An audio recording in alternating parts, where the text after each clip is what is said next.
I've raced against the sport's biggest personalities, but I've never met more vibrant, amazing people than the seniors served by Meals on Wheels.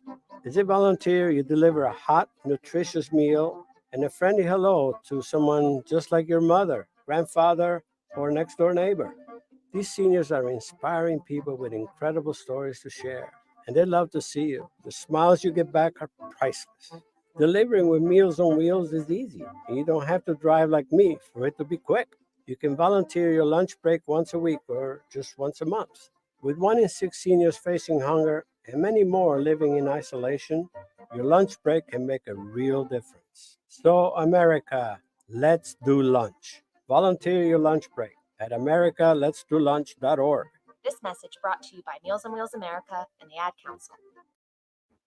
Okay, Simon, what are you wearing right now? Nothing. That's right. And what do people normally wear? Clothes. Exactly. So now Mommy's going to teach you how to dress yourself. Clothes keep us warm, they look good, and if we go out without them, the neighbors will talk. So it's important to know how to get dressed. Here's how it's done. Underwear always comes first, name tag at the back, then pants, then shirt. Get the first button in the right hole or you have to start all over. If you're wearing a tie, it goes over, round, through, and pull tight. Tuck your shirt into your pants and zip up your fly. Socks going first, then shoes, right on right, left on left. With shoelaces, just take the ends, cross them over, switch the loops. The rabbit goes down the hole, pull tight, and you're left with bunny ears. I love bunnies. Good to know. Now remember, spots don't go with stripes, socks don't go with sandals, and if you've tucked in your shirt, wear a belt. Got it?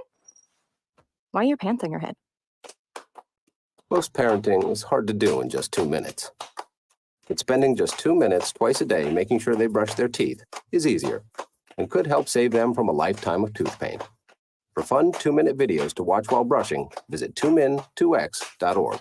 That's 2min2x.org. A message from the Partnership for Healthy Mouths, Healthy Lives, and the Ad Council.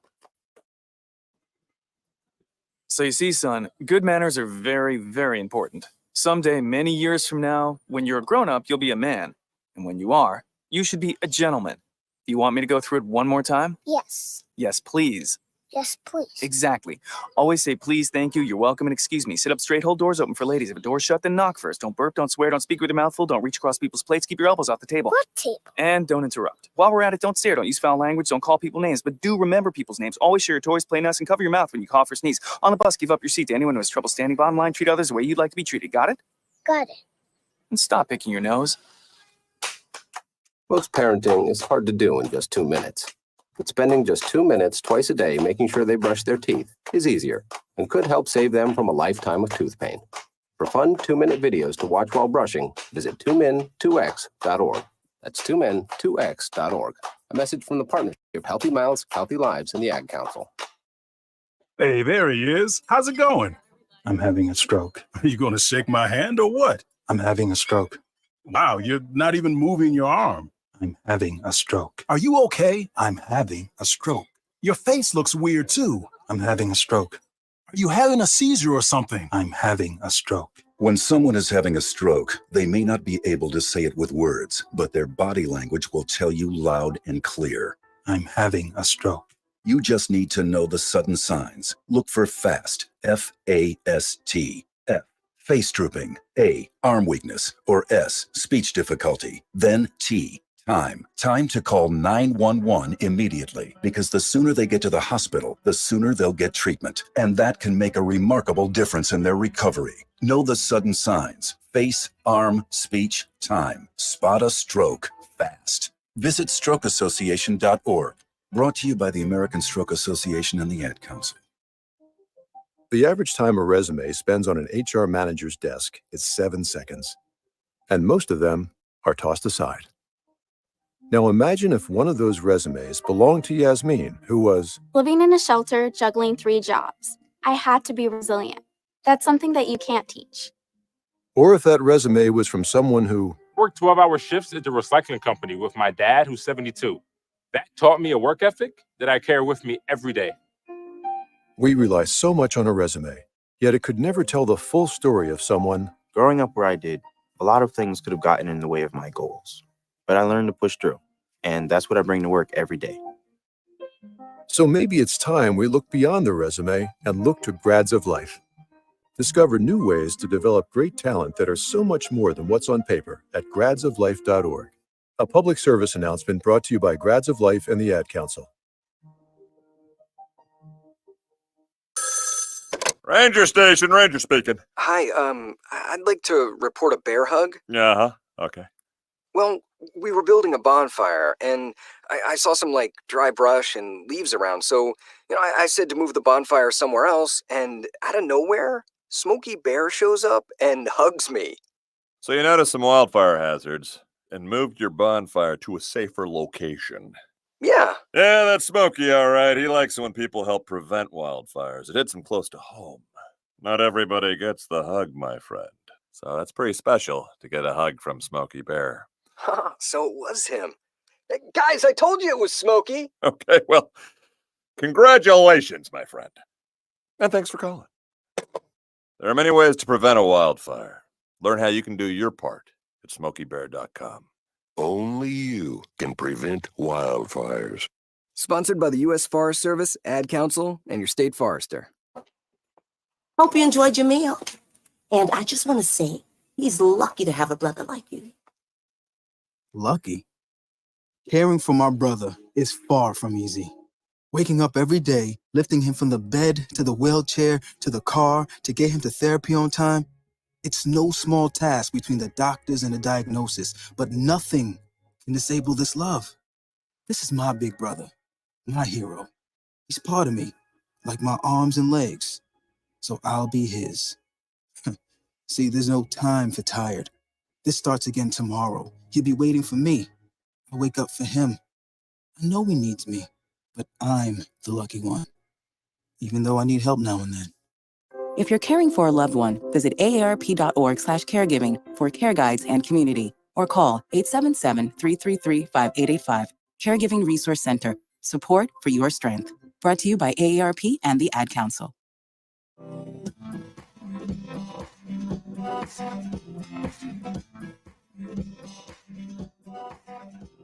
People been saying to your friend, get a different face, and posting on their feed, they're super ugly. The things they say to them online are cruel and they're not true. So tell your friend, I'll stand up for you. Don't worry, I know what to do. Tell the world I see with an emoji. Stop the bullies. Know someone who's being bullied online? Send the witness emoji. It looks like an eye in a speech bubble, and it's in the symbol section near the clocks in your phone. You'll let the world know it isn't cool, and you'll let your friend know you care. Learn more about the witness emoji at eyewitnessbullying.org. Brought to you by the Ad Council.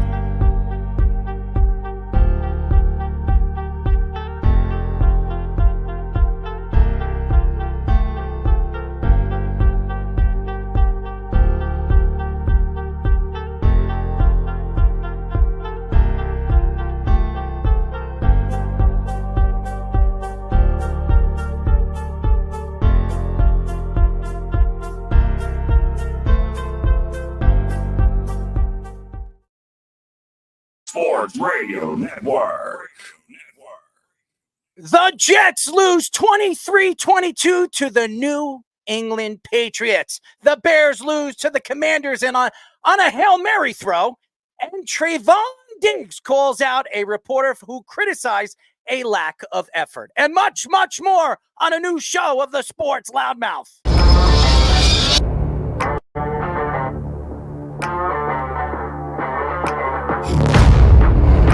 Doc Rivers is going to have Damian Lillard run very fast out of town.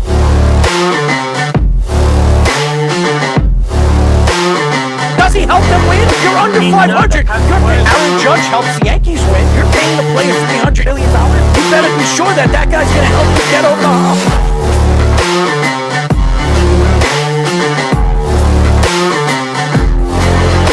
For some reason, this guy is completely lost on calling plays. Maybe he's a therapist.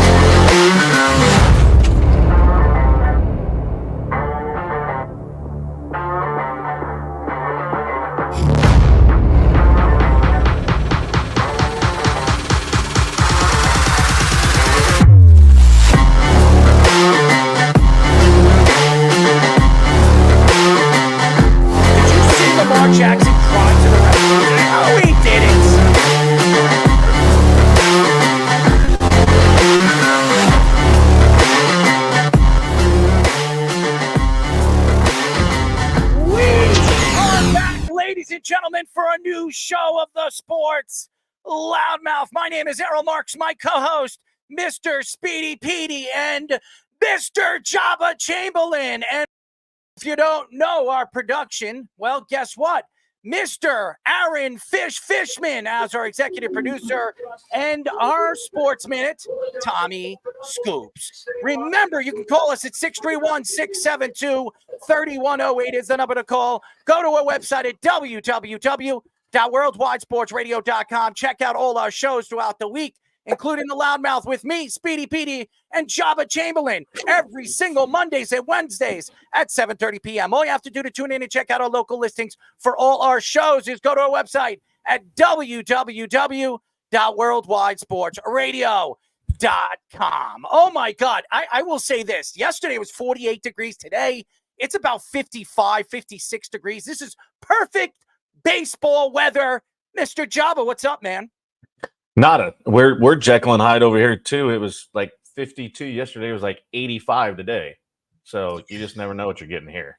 No, it's New York, and you would have expected, it's fall time, you would expect it to be cold. I want it to be 40, 38. This is great baseball weather, and it actually would bode well for the New York Yankees, but it hasn't yet because this Yankee team absolutely stinks. Speedy, what's up, man? Well, I had a better weekend when it comes to not sports stuff. I actually got surprised by my parents. Our Rock of Ages on Broadway, for those of you who haven't seen the movie or the Broadway play, it's a lot of 80s music involved in that. They surprised me. It was a very cool experience. Konstantin Maroulis, who was on American Idol. Yes, I remember he was a 6th or 7th place guy. I got to take a selfie with him at the end. Caught him right at the end because he was there taking selfies. Did you decide to shave your beard after that picture? Yes, because I shaved my beard because I had to deal with all those appointments, and I had a lot of cavities. What, do you had lice in your hair or something? No. I shaved eventually, so I had to get 6 cavities taken out as well. I was just going to say, Speedy, how's the dentist? Yeah, that's how it was. It was very numbing, a lot of drilling being done, but yes, I eventually got it done, and it was a little painful, but it was numb, and I got it done, and that's why I shaved. You like the drill, right?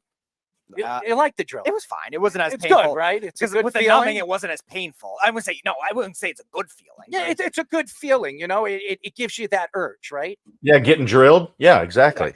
Drilled, no. I mean, seriously, it sounds like a good time. It wasn't good. It was just not as painful with the numbing. Did you drill on yourself? No, I love drooling on myself, especially. But drool, yes, you do. Yes, you love it. You like to spit. I didn't like it. I did drool though. But you like to spit on things, right? No. Okay, I'm just asking. I do. I like to spit on some things. Good for you. Good for you. Good for me. It's good for both of us. It's good for both. Doesn't matter. There you Oh, man. The Yankees, game number 4. What do you believe is going to happen tonight? Well, ladies and gentlemen, we'll do a little play-by-play during the show. I'm sure everybody's going to enjoy it because it's going to make us sick, especially if the Yankees get swept. I mean, the Yankees have been absolutely putrid in this series. And where the hell is Aaron Judge? Well, he's absolutely disappeared in the playoffs. This guy is the MVP of the American League. Ohtani hasn't had a really good playoff run here in the World Series either. I mean, what is he, 2 for something? I don't know what he hasn't been good at the plate. That's for sure. But when he does get on, he's stealing bases. So as we've seen it all season long, we're seeing Ohtani do exactly what he did in the regular season. We're not seeing much of that by Aaron Judge because it hasn't been any power, hasn't been any RBIs, it hasn't been any damn hits. Oh, by the way, before we get into the show, I don't know if anybody's been to Salem, okay? Me and Brittany went to Salem. We drove down to Salem. By the way, it was 5.5 hours. I thought it was going to be shorter than that. It's 300 miles to get out there. 300 miles. And we went out there to meet Brittany's friend Mike and his girlfriend, okay? We get out there at 6 o'clock on Friday. We leave early. We get out there at 6 o'clock. And I'm like, I'm not going. I'm not going to Salem. I'm not going to the main strip. I'm not doing that. And one of the main reasons, right? Who's screaming in the background? Yeah, it's Jabba. There's something in the background of something in the background. But it's so interesting when you go over to Salem. It's really, really loud, and it's crazy over there. And we were waiting to meet up with her friend Mike. We never met up with her friend Mike. I went out all the way to Salem. 600 miles, and we never got a chance to hang out with them. You know what he had the balls to tell us? Why would you go out to Salem to watch a Yankee game? Because on Friday night, we went to a sports bar. I didn't want to hang out around people because the Yankees were playing game number 1 on Friday night. And he's a Yankee fan, and he has the balls to tell me, why am I trying to find a sports bar over there in Massachusetts area to watch the Yankee game? By the way, he was on some kind of tour, which tour, and he was watching it on his phone. What's the difference? I'm just saying. There you go. That was my whole thoughts there. There I am. I'm sticking out like a sore thumb. I mean, by the way, I've seen some, and I'm going to post up some of the pictures that there were some great costumes over there at Salem. If you guys love Halloween, definitely, if you've never gone out there with your family, your girlfriend, your wife, whoever, definitely before you're, in the ground, 6 feet under, go and check out Salem. It is beautiful. And say, Jabba, I mean, there might have been somebody dressed up as you. I mean, I didn't see it, but the old Jabba Chamberlain, the old, the birch of the little bird sitting on a tree. What do you think, Speedy? I don't know. It seems like Jabba wanted to rebuttal that nickname.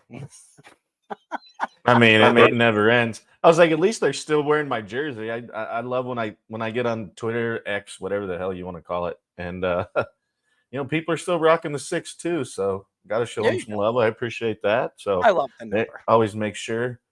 Had a few Java Rules shirts come out of the woodworks. I'm surprised they still are hanging around, but they're still there. They dangle like Speedy's balls. I mean, seriously. I mean, they just dangle. They hang around, Speedy, right? Apparently they do. There you go. At 8:30, we'll be talking to former Dolphins and Giants cornerback Tony Lippett. He's been on our show before. We're very excited to have him on again. We haven't had him on for a little while. So Tony will be joining us. We'll ask him about the Miami Dolphins and the absolute terrible New York Jets.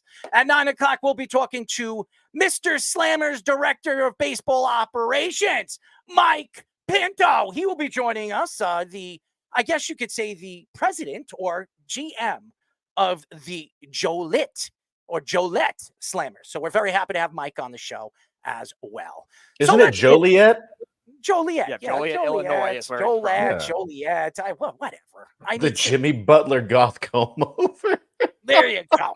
He probably did, by the way. Anyways, the Jets lost to the Patriots 25-22, their 5th straight loss, and now putting them at 2-6. The Jets became the first team in NFL history to allow less than 250 yards, score over 20 points, and not have a turnover and still lose in a game. Bill Belichick called out Haason Reddick, saying he ran by the quarterback a few times. Reddick fired back at Belichick, saying he's bored because he doesn't have a coaching job. Joe Beningo says that the Jets should bring back Rex Ryan as a head coach. Stephen A. Smith says that the Jets struggles have everything to do with Aaron Rodgers. Damian Woody says that Aaron Rodgers' era is now over. And Mike Greenberg called out the Jets season as the biggest failure in sports history. Well, ladies and gentlemen, as a New York Jet fan, I want to flush and give myself a swirly for this garbage of a season I had the chance to watch. And I mean, this season is completely over. Over. All you Jet fans out there, you're sitting there, we got Davante Adams. Let's cheer for it. Give me a break. Davante Adams is going to be gone at the end of the season. Aaron Rodgers, who everybody was saluting when he ran on the field a year ago, in game number 1, what was it, Monday Night Football? I think I remember that. Running out on the field with flags and the lights sparkling in green, and he goes down in 4 plays. This, I guess, enjoyment of Aaron Rodgers' season and career as a New York Jet is probably over. And watching this team, I'm serious. I said this before the season started. It has everything to do with coaching. Robert, a.k.a. Bambi Saleh, stinks. He sucked. And now he's an offensive coach on the Green Bay Packers? Are we kidding here? I know he was a tight end in college. This guy was a defensive coordinator. The guy doesn't know anything about offense. Let's go look at the Jets and the running game and their offensive woes all season long when he was coaching this team. This team stinks. They can't stop anybody on a 3rd down. In the red zone, they're horrible. The New England Patriots are the worst team in the NFL. And by the way, Drake May went down in the first quarter. In the first quarter. Jacoby Brissett, you lose against Jacoby Brissett. I am just completely appalled by this team. And I don't want to hear about Ulbrich and that he deserves to be a coach. The guy stinks. I don't know what he's doing. I don't know what his play calling is. I don't know what this defense is doing. Are you running a dime? Are you running a nickel? Are you pressing? What the hell are you doing? And the linebackers, where the hell are you? Quincy Williams, you show up in one quarter and you disappear in the next. This team is an absolute joke. And as far as I'm concerned, Joe Douglas, hit the road, Jack. Woody Johnson's going to be looking for a new coach, new GM, new quarterback, new everything. This team is a joke. And everybody could go out there. All the Jet fans now, well, I knew this was going to happen. Or, but going to the beginning of the season with all these analysts saying, this could be a breakout year for the New York Jets. This team could be a Super Bowl contender. Super Bowl contender? I remember I said that the Jets could win 12 to 13 games. And then 2 games into it, what did I tell you, Speedy? What did I say? Bambi's going to screw them. Bambi is going to screw them. That's what I said. 2 games into the season, I knew the season was over for this New York football Jets or Gang Green, because that's all they are. They're poison.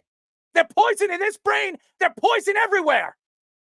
I am tired of watching this team. I'm tired of the excuses. And Haason Reddick, okay? Bill Belichick shouldn't be speaking. I don't care what Bill says. Bill can't stand the Jets. He was the coach for the New York Jets for 24 hours before he took a hiatus and went over there to New England. So I don't care what Bill Belichick says. But I will say this. Bill Belichick isn't wrong about Haason Reddick. Haason Reddick didn't look like he wanted to be out there. He signed because he knew that if he didn't sign, he was going to be a free agent. He wasn't going to be a free agent. He would have to play for the Jets once again, another season for the New York Jets. And that's why. That's the truth, ladies and gentlemen. That's why Haason Reddick decided to sign that contract. Rosenhaus, we all know who Rosenhaus is. We know about him. He's the Scott Boras of the NFL. That's who he is. And I'm going to tell you this. Haason Reddick is gone. This team is going to have to decide what they're doing with Elijah Vera Tucker. He's probably gone. This organization is going to be rebuild once again. And there's nothing that anybody could say. Stephen A. Smith, Damian Woody. I could care less what Stephen A. Smith says. Stephen A. Smith, chokes on everything about the Cowboys. And I say choke because he chokes because anytime the Cowboys are playing well, he chokes on what he's trying to figure out and trying to point out about the Cowboys, how bad they are. And then when they're losing, he loves to stick his two-face into it, especially between those legs. Speedy, you know all about that. No, I don't. Deshaun Watson might, though. Yeah, he knows. He knows about grabbing. I don't know about sticking, But anyways, Joe Beningo, the biggest and the most boringest New York Jet fan of them all. He goes out, the pain. You know what the pain is? The pain is for years and years and years, you telling the Jet fans and the Jets organization to re-sign Muhammad Wilkerson. Remember that? $80 million? Remember that one season Mo Wilkerson had where he was a Pro Bowl player and he had, 12, 13 sacks? Remember that? And then a year after, he tears something, it breaks a bone. What is he paying? I don't know. Something in his leg. His career was over. He goes to Green Bay. In 3 years, he's swimming. He's a swimming teacher over there in Virginia. I'm telling you right now, this team is an absolute catastrophe. I am surprised I haven't had a heart attack yet watching this team. Greg the Leg, why is he on this roster? He should have been gone ever since he missed that field goal kick against the Broncos. How do you lose against the Broncos? And I don't want to hear, the Broncos are winning still. They got an easy schedule. Yeah. They stink. Bo Nix right now has not been anything what I thought he was going to be in the beginning of the season. This team is absolutely horrible. This is the worst team right now in the NFL. As much as I see the talent on the paper, this team is talented. Remember the Browns a couple of years ago, Speedy? Yep. They had a tremendous talented team. My AFC Super Bowl pick, I know. They didn't even make the playoffs. I know. They won 7 games that year. Yep, I remember I was right about the The Rams. Jets winning aren't that even year. going to win 7 games this year. I remember I was right winning the Rams winning that year, but then the Browns completely debacle missed the playoffs. It's horrible. It's horrible. I don't know what more to say about this team. I don't know what to say. All I could say about this is on social media, Aaron Rodgers, his press coverage after this, I guess not making excuses, just standing there and taking a beating. Dude, you deserve it. You absolutely deserve it. You were all over Hard Knocks last year. You believe that this team could do something special. Garrett Wilson, by the way, forcing the ball to Garrett Wilson. Garrett, I'm telling you right now, you're one of the most overrated players the Jets have ever drafted. You have a tremendous amount of talent. There's no question. You're overrated, dude. You can't catch. You got pot hands. You can't catch. Kadarius Toney syndrome. You stink. Evan syndrome. That's it. He goes over. Garrett Wilson will go somewhere else, and he'll be a star wide receiver. But right now, for the New York Jets, you stink, dude. You stink. You're bringing Mike Williams, New York Jets. Why aren't you using him? Who knows? Because he doesn't know how to run a route. How is this guy, as a Pro Bowl player, he was a Pro Bowl player for the San Diego Chargers, or I'm sorry, the LA Chargers. How is this guy not understanding how to run a straight-up route? Kenny Galladay syndrome. It's horrible. This team is horrible. There's nothing to cheer about. Nothing. This defense. Quentin Williams, you're dancing around. You're doing your little, your little stampede bull crap. You make one stop. You have one sack. And how many times you disappear on a football field? This team is horrible. I'm tired of it. I don't want to watch it anymore. I'm not watching it anymore. It's garbage football. It's shameful. No Jet fan can sit here today and tell me there's an excuse for this. There's too much talent on this team. Too much. I can scream at a mic all I want. It's everything. This is my feeling. I don't know if anybody was watching the game. Oh, you Jet fans. I was standing in front of a 60-inch screen TV, a curved TV, wanting to rip it off the goddamn wall. Where does this compare to the almost wanting to throw something out? Oh my God, I'm going to have a heart attack. Last year. I'm going to have a heart attack. Now, again, where does this rank about almost wanting to break a cruise ship TV last year compared to this week? I think this is worse. If you look at right now, Aaron Rodgers' numbers, and you compare it to Zach Wilson's last year, Zach Wilson has better numbers in 8 weeks than Aaron Rodgers. How bad is that? Am I comparing Zach Wilson to Aaron frickin' Rodgers? This is ridiculous. It's garbage. Job, I'm done. Put a cork in me. Can we look at Zach Wilson's mom? I'm down with that. I'd like to look at his mom too. Zach Wilson But, likes other people's moms. Right, no doubt. Yeah, for sure. No, where do you think the disconnect? Do you think it is play calling? Do you think it is the dudes on the field? Do you think it's a mixture of both? Do you think, I mean, because obviously there's talent there and they've shown glimpse, but like you said, through 8 games, Zach Wilson had better numbers. And I mean, you see with what they do. So is it personnel? Is it play calling? Did they lose the clubhouse? Like, you know, with kind of the things that have happened, and who knows the influence that Aaron has, obviously, but there has to be some, like, to have that much talent, there has to be something where there's something ain't matching up. And is that the personnel? Is that play calling? Is that front office? Is that, I don't know. Like, it's play calling. Yeah. It's play calling. It's well, horrible. and Greg the Leg, he's, well, you know where he's from. Yeah. Horrible. I understand. He's probably from Nebraska, right? Is that what He's you're from going Lincoln. to say? There you go. You know, that's going to be a segment on the show where anytime we talk about something like good or bad, I'm going to have to be like, you're from Nebraska. It should be Greg needs a new leg. Okay, that's that's what it is. Where do you reckon about the biggest fall from grace is among kickers? Like, it's horrible. The Jets gave him a 2-year deal. Is that why he's still on this roster?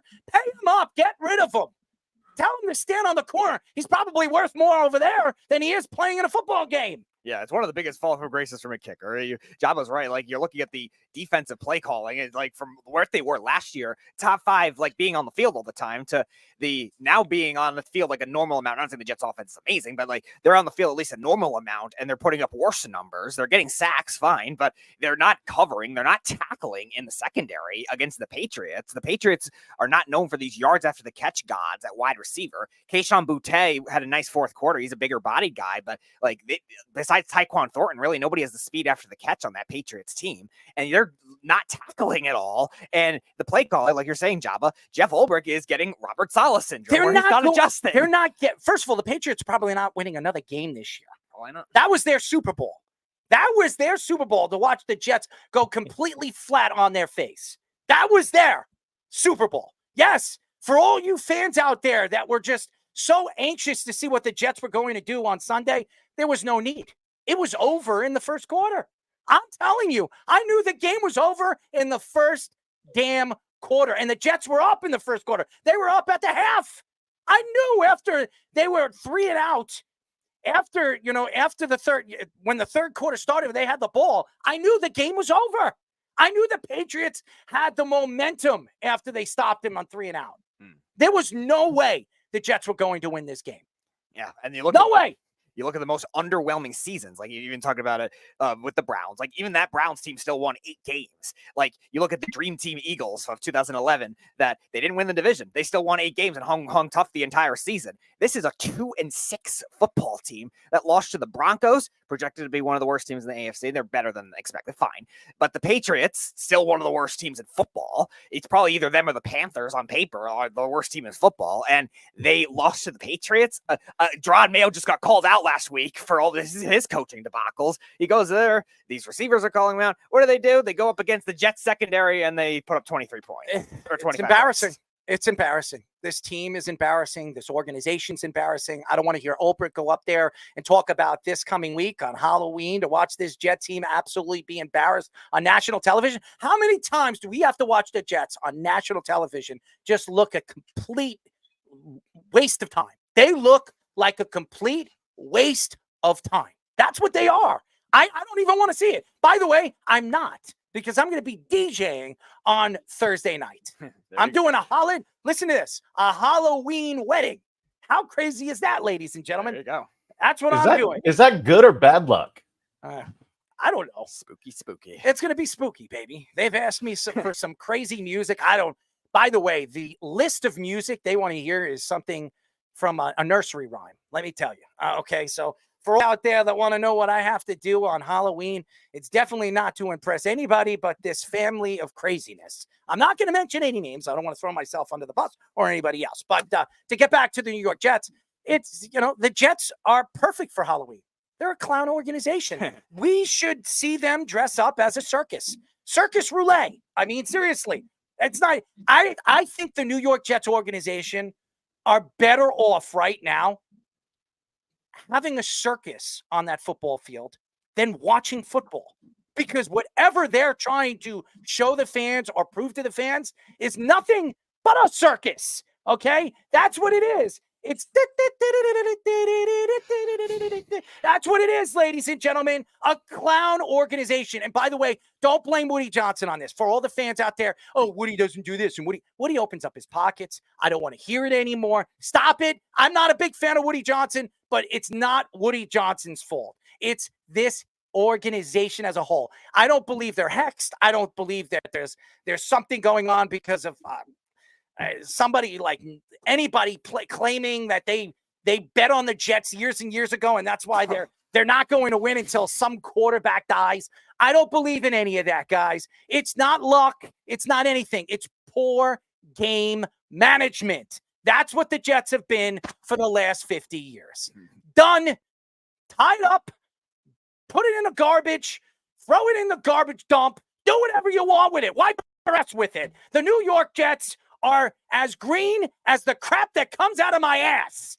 Now the real question, has the clown organization torch of New York shifted from the Barclays Circus Brooklyn Nets to now the MetLife Circus New York Jets is the real question. Yeah, I mean, the Nets are much better right now. They're expected to be the worst team in the league, but it's definitely getting to that point. And again, the expectations are very similar when you compare those two with the big three with the Nets and the Jets this year. Were supposed to win the division. It was supposed to be a transition year for the Bills. They look like a top 5 team in the NFL right now, and the Jets look like a bottom 5 team in the NFL with more talent on paper, and it's really not going to get anything over well unless they get any type of stability in this organization. There's no leadership in this organization whatsoever. And whether it's Aaron Rodgers, whether it's coaching, I think it's mostly coaching, but still, there's a lot of blame to go around with a Jets team that should not be this bad. There's nothing about this team would sell me about stability or what this organization needs to do, what the organization should do in the future. This organization is plain and simple, a joke. An organization that does not know what it takes to win. And that's why Bill Belichick decided to not take the job years ago and went to the Patriots and won 6 Super Bowls with Tom friggin' Brady. It's done. We all understand it. As a Jet fan, as any fan, I have pretty much sold my soul to the devil becoming a Jet fan. All right. When I was a kid. By the way, we have our former Patriot fan turned Jet fan. Jeff, you have 5 minutes. I don't know how you cannot blame Woody Johnson at all for this. You're saying it's not his fault. It is his fault. He tried to replace and fire Jeff Ulbrich last year. So he gets there. He doesn't like Robert Saleh, so he wants to fire him. And he replaces him with a guy he already didn't want. That's ridiculous. And if you're saying it's the organization, there's an old saying in life, the fish stinks from the head down. Well, who's the head of the fish? Woody Johnson. We need leadership. So we need a new owner if that's what it's going to be. But I'm still not losing faith in my team. There's 9 games left in the season. We go 7-2, which is very possible. We can go 7-2. We have a garbage schedule. We can get in the playoffs. And if anyone that knows anything about sports knows, all you got to do is just get a little hot in the playoffs, and you can make a run. I think we're still winning the Super Bowl. Thank you, Jeff. Thank you very much. Jeff, ladies and gentlemen, Jeff from Tampa, thank you for calling the show and making me even more sick. The Commanders beat the Bears 18-15 on a Hail Mary from Jaden Daniels to wide receiver Noah Brown. Before the play, the Bears cornerback Tyrique Stevenson looked like he was taunting the Commanders fans. This led to Stevenson being out of position and came over late to tip the ball backwards into the hands of Brown in the end zone. Matt Eberflus said Stevenson was supposed to box out Brown in the end zone, and safety Kevin Bayard was supposed to bat the ball down. Dan Orlovsky called out Matt Eberflus, saying he has been bad with clock management and late game awareness for his career. Eberflus had a timeout remaining on the final play of the game and didn't notice Stevenson being out of position and taunting the fans. Well, that's not the reason why this happened. I know everybody's going to sit here and make excuses. And yes, I do not believe the Commanders had any chance of winning this game. Any chance.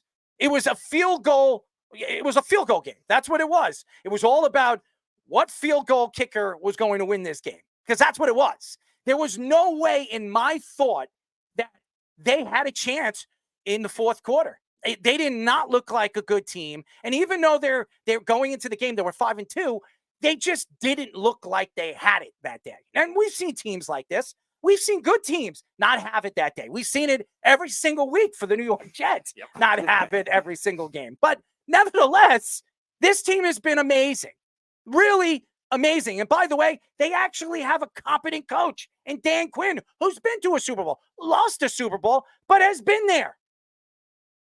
This is an organization that deserves all the credit in the world for not trading away that pick and drafting and going with their gut and bringing in Jaden Daniels, who I believe in the next 3 years. You know how Mikey C was here and he was talking about Drake May being a top 3 quarterback in the next 3 to 4 years? No, I think he kind of just has to look in the mirror and actually notice what quarterback is going to be looked at as a top 3 quarterback in the next 3 to 4 years, and that's Jaden Daniels. Jaden Daniels, if he stays healthy and this offensive line can protect him, this guy has a chance to be something special. Lamar Jackson-esque, better, more accurate. I think this guy can do so many different things that could scare you. He's so accurate when he steps into the pocket It's unbelievable. I watched him a couple of times last year playing for LSU, and he had a lot of weapons. Thomas looks like he's going to be a star. We all know the superstar of a wide receiver the Giants have. We know what they have. We know. But what makes Jaden Daniels so special is what he does at the line of scrimmage. When he's standing in the pocket and he's audible at the line of scrimmage, he looks like a veteran player. He doesn't look like a rookie. He looks like a veteran. And that says a lot about Kingsbury. And I've said this for the New York Jets, and I'll say it again. If Cliff Kingsbury becomes available in the offseason, there's no doubt in my mind the New York Jets should be giving him a call. This guy knows how to develop quarterbacks. This guy's a competent offensive coordinator. He's not a good coach. He's a competent offensive coordinator. And I'm sorry, John, impressed me with Jaden Daniels was his arm strength and just like his pocket presence. And like you said, it's crazy to think, you know, we're watching him in college and now, you know, he wasn't even really expected to play this game. And, you know, with the arm strength and the patience and the moxie that he looks like he's created. Yeah, Mikey C, I don't know what like I said, he must have been smoking something that day because I was like, Drake May, really? Like, what are we talking about? But just his presence and just like, it doesn't feel like when you watch him, like the game gets too fast for him. That's what it feels like. I agree with you. And not only doesn't look like it's fast for him, I just think that he sees the game what you expect. He sees the game differently from a lot of different quarterbacks. And what we've seen this year, especially early in his career, is a guy that's a leader on the sidelines. When he's out there, they believe in him. They believe that when he gets into that pocket, they know that he could do something magical every single game. And this isn't the first time we've seen it this year. That Hail Mary was amazing. I don't believe we'll see something. I think that could go up as play of the year. Okay. For the NFL, that could be an ESPY award winning play that we see by the end of this season. It was an amazing play. It really was. And nobody in their wildest dreams probably would have thought a young rookie was going to make a play like that and actually become the star right in front of our eyes. We've seen Odell Beckham. Remember? Odell Beckham couldn't stay healthy his rookie season, LSU guy. And then against the Cowboys on Sunday Night Football, made a grab that changed his life. That throw changed Jaden Daniels' life. I believe that.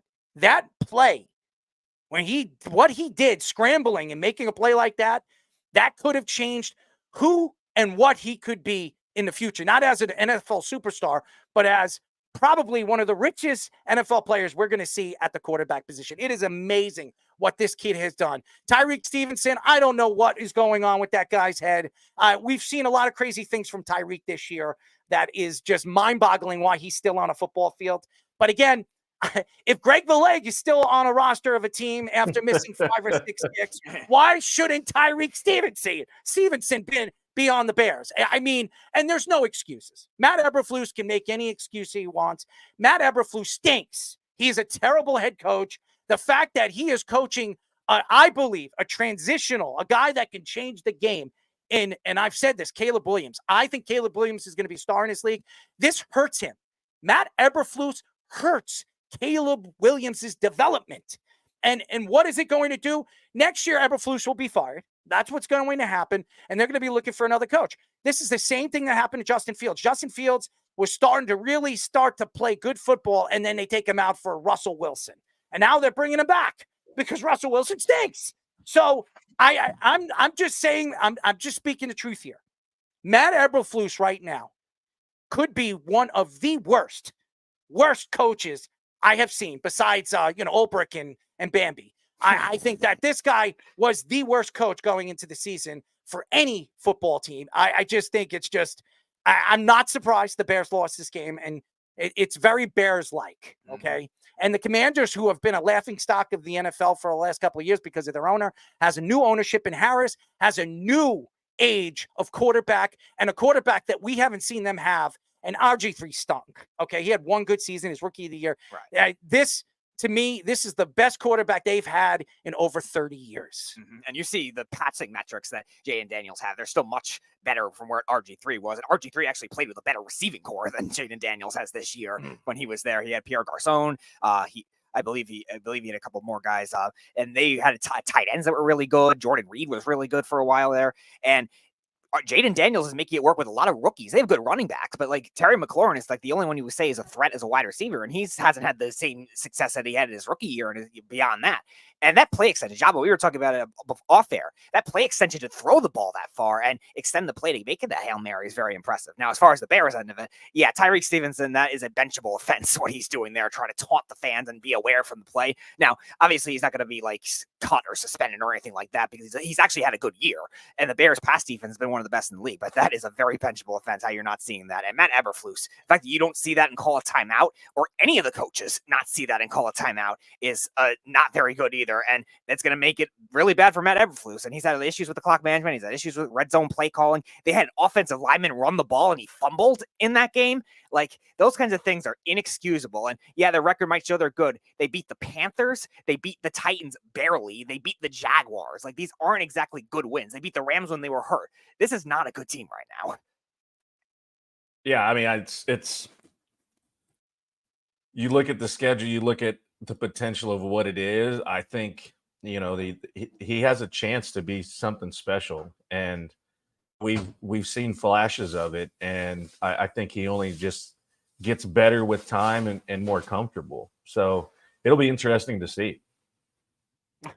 Well, it's interesting, but not something that I want to sell to, as far as I'm concerned, to a fan base right now that is just eager for winning. And by the way, the Right. Bears organization has been a putrid organization, drafting quarterback after quarterback after quarterback and not succeeding. Now they have a quarterback and they have a terrible coach. And by the way, Mr. Ohtani almost got his head beaten in by a ball. So that was nice to watch. I mean, I don't wish anything to happen to Ohtani, but maybe this will wake up the New York Yankees and Luis, Luis Gil, pitches a good game and actually wins a game that the Yankees should have won last night and game number one. But anyways, getting back to the NFL.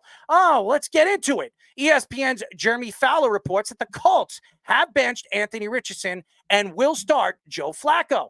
By the way, it's a pop-up fly from Ohtani to Mr. Volpe, ladies and gentlemen. So there See, this sucks. You're ahead of me. Like I'm still on a 2-2 count right now. I'm just trying to help you here, man. I'm trying to help you. Yeah, you guys get it faster because you're in New York and I'm in the middle of nowhere. New York. There was a lot of controversy about Richardson leaving on the field for a play, the Texans, because he was tired. Shane Steichen said that Richardson doing that didn't factor into his decision, and it was more about passing efficiency. Shannon Sharp called out Richardson for leaving the field, saying he abandoned his team on the drive. Former quarterback Chase Daniel said that Richardson lost the respect of every NFL player doing what he did. Richardson was just 10 for 32 passing, 175 yards in the Colts' 23-20 loss against the Texans. Or, by the way, we'll get into it. Stefon Diggs is out for the season. But, and by the way, right now, 99-mile-per-hour pitch to Mookie Betts, 1 out for the New York Yankees. Well, here's the thing.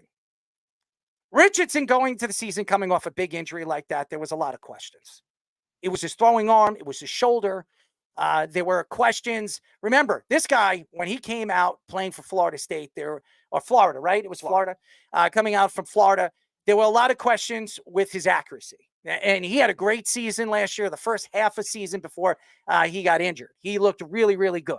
And by the way, that looks like a double for Mookie Betts, ladies and gentlemen. So not surprising.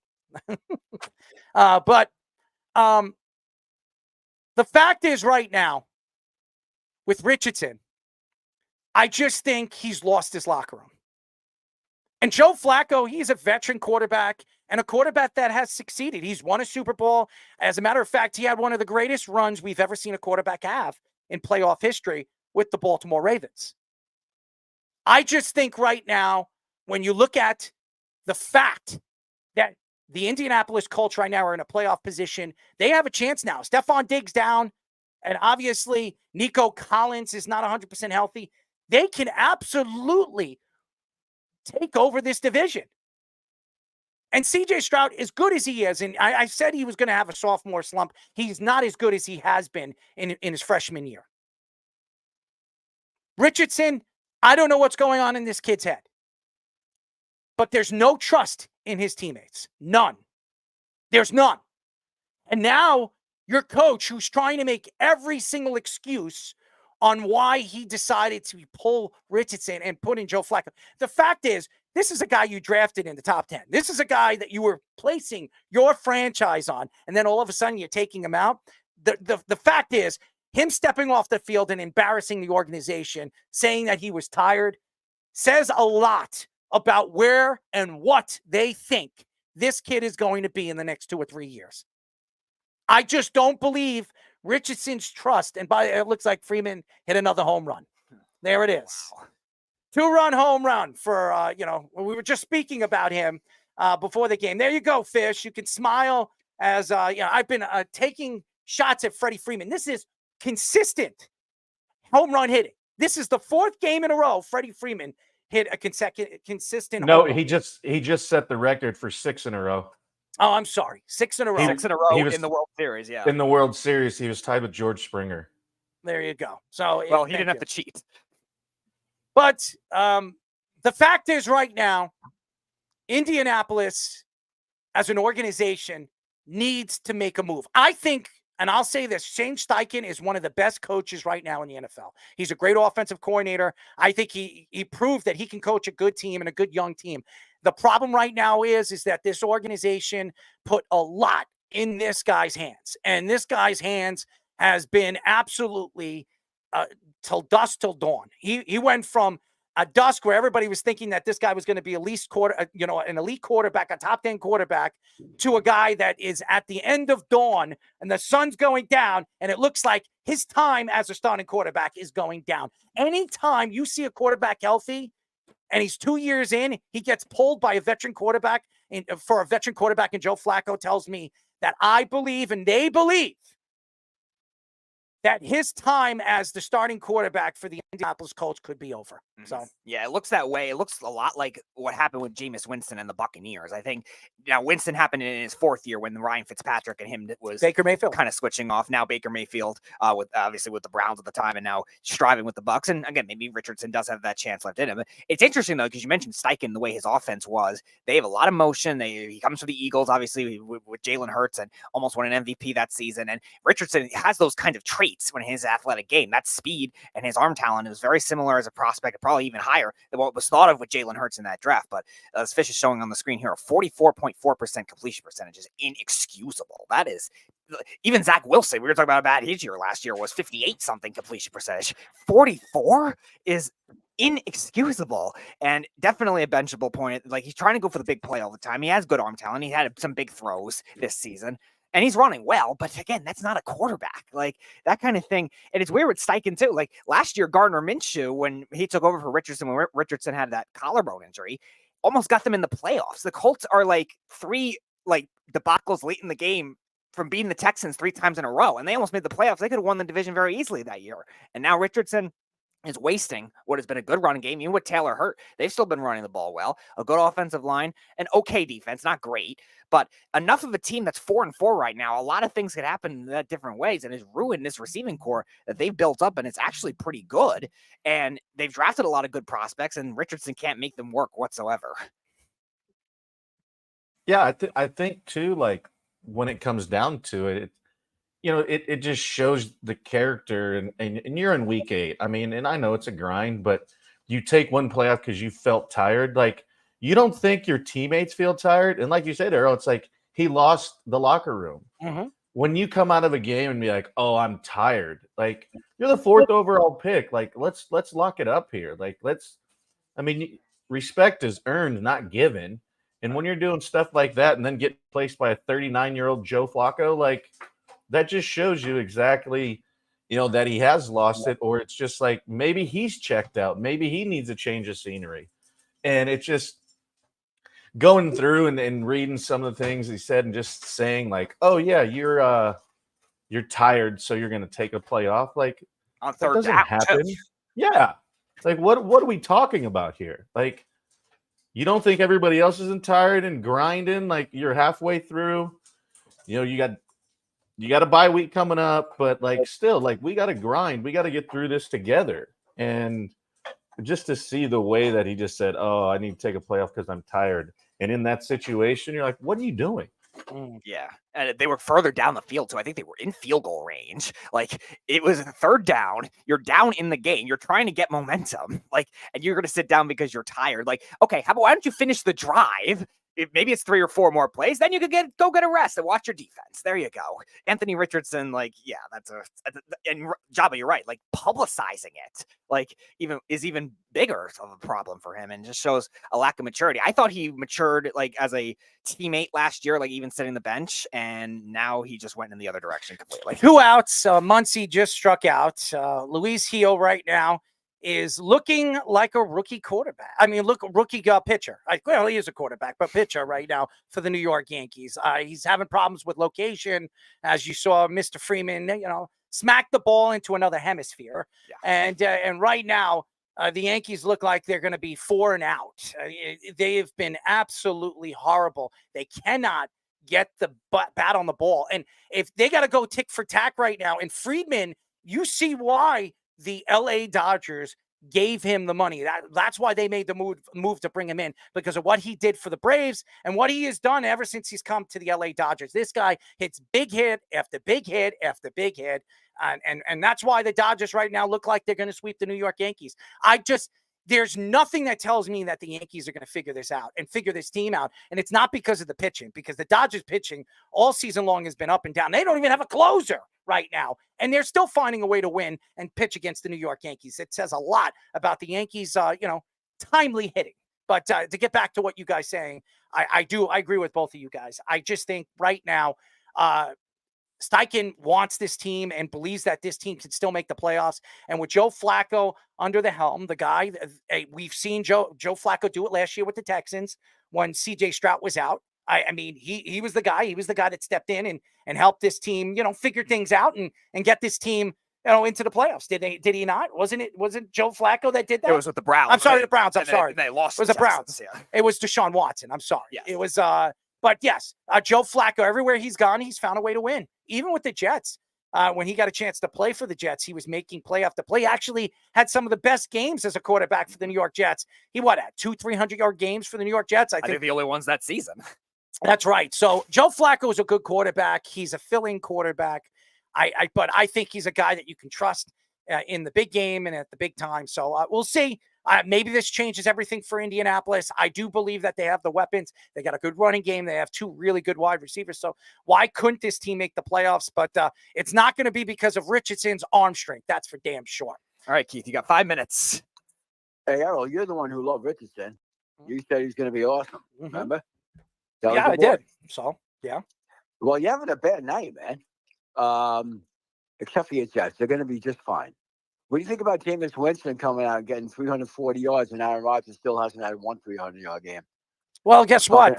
You're the one that put bets on the New York Jets going to the Super Bowl. I wasn't. Okay? Yeah, no. And you're the one that said, hold on, you're the one that also said, you're the one. Stop talking like Jeff. Stop talking like that, Jeff. Don't talk like the Jets. Don't talk like Jets. I bet on our Jets. I always will. Yeah, well, good. You could bet on our Jets all you want. We all know you're a Giant fan. So, no. Yeah, Hey, stop being and Jeff. Stop being Jeff. You're right. I'm telling you, I definitely bet on that. Now, C.J. Stroud is not having a bad year. He has no offensive line, dude. None. Am I right, guys? He has an average offensive line, but he still They're the worst. No. No, they're not the worst. Did you hear ESPN guys talk for the last few weeks? Their line is one of the worst, the offensive line in football right now. All right, maybe the last few weeks, not the whole season. They've been average. I'm not saying they're great. They've been average. Awful. They've been awful, not average. Awful.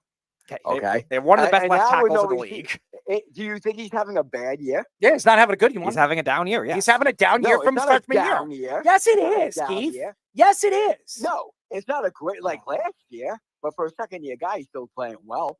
But now he's going to have a real tough receiver. Why'd you call it? See, let's get into why you called. So let's go.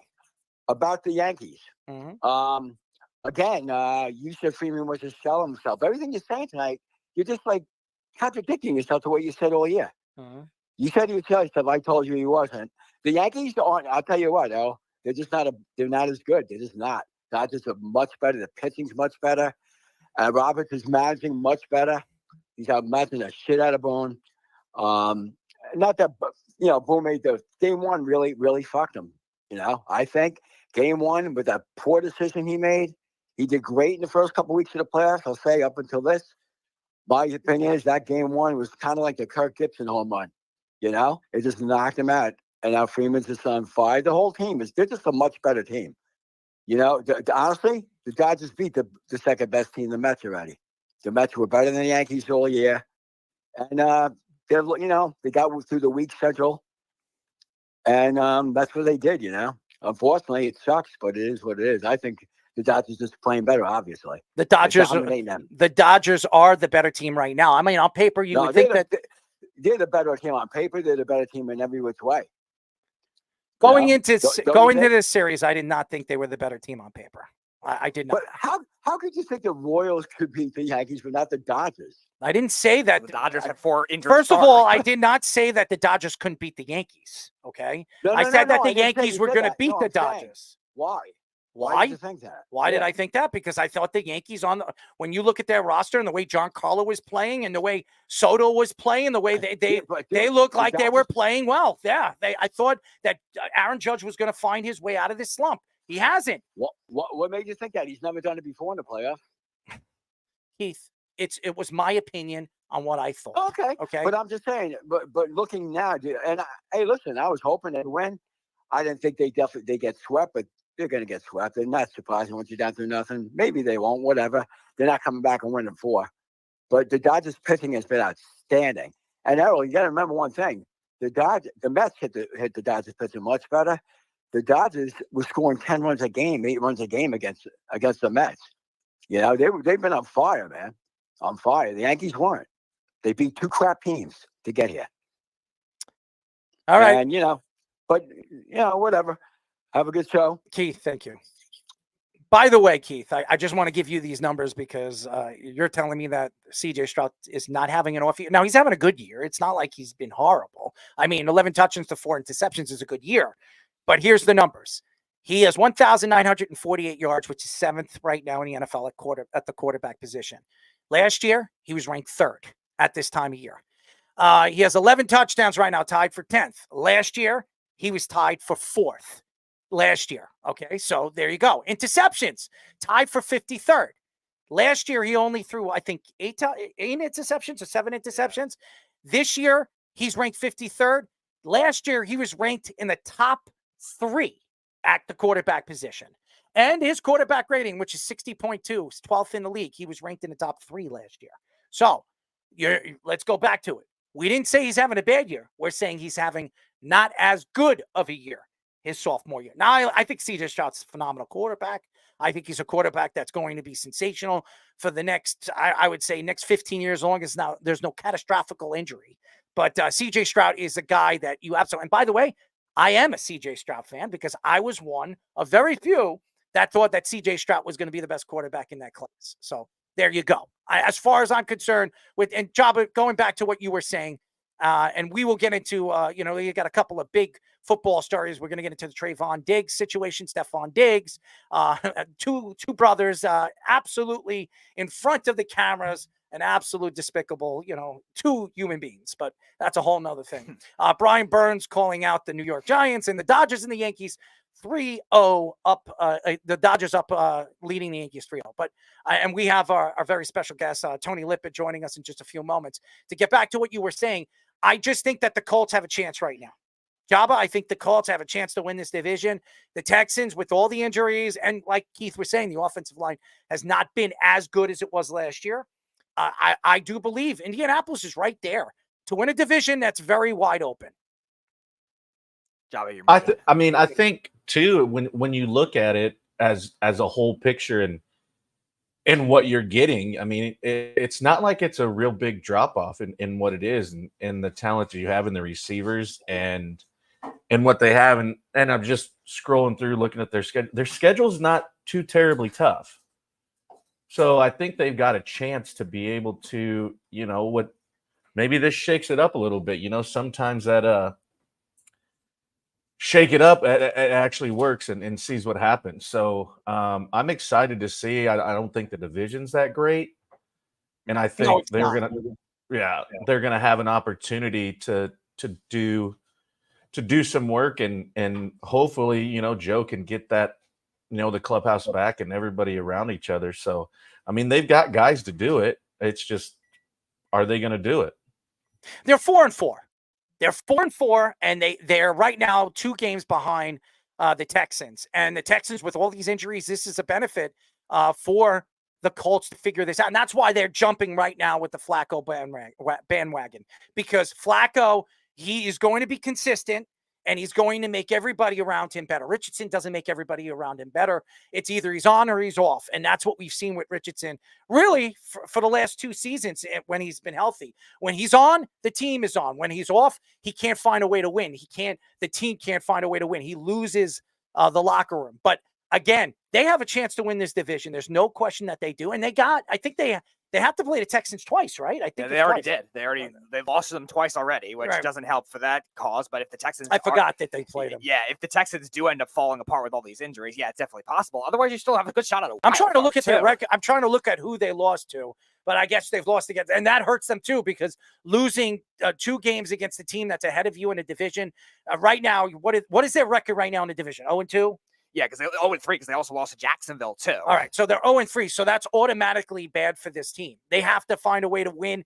They have to break even. They have to be 4-4 in this division, or at least 5-3 if they want to make the playoffs and outduel the Texans. Because if they have the same record at the end of the season, the next statistic that they look at is division. Yeah. And right now they're 0-2 against the Texans, so they need to find ways to win. And I think I believe Joe Flacco is the guy that they believe moving forward is the guy that's going to get them back in this race. And it is an open race right now because the wild card, I mean, who in the wild card? Broncos are in a playoff spot. Yeah, but do you believe in him? You No, trust I them? don't. No. So right now, do you trust that the Broncos 5-3 is going to continue playing the way they are? The Chargers are 4-3. They're kind of falling off. Yeah. The Jaguars are done.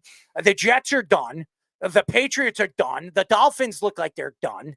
I mean, the AFC East, where we thought was going to be one of the best divisions of football, it's one of the worst. And it looks like the Bills look like they don't even have to worry about speeding to the end zone. They could just stroll to the end zone the way this team is playing. So all the teams playing in a division. And again, we thought also the AFC North was going to be a great division as well. The Browns stink. The Bengals, they don't look like the Bengals we thought they were going to be. And the Ravens have been up and down all season long. So it's the Steelers to win that division too, unless something catastrophic happens to them too. So, and even if they got questions with that quarterback they have. So again, looking at where the AFC is, there's a lot of, by the way, the Yankees are on first and second, 1 out, 0-2.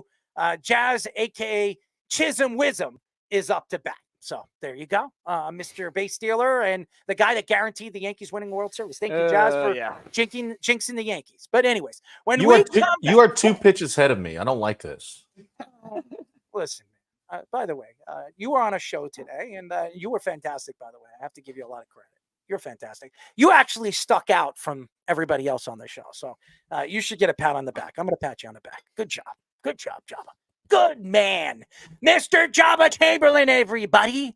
All right, when we come back, we will be talking to former Dolphins and Giants cornerback Tony Lippett. But first, our Sports Minute with Tommy Scoops. This is the Sports Loudmouth Sports Minute. Are you ready to get loud? With Tommy Scoops.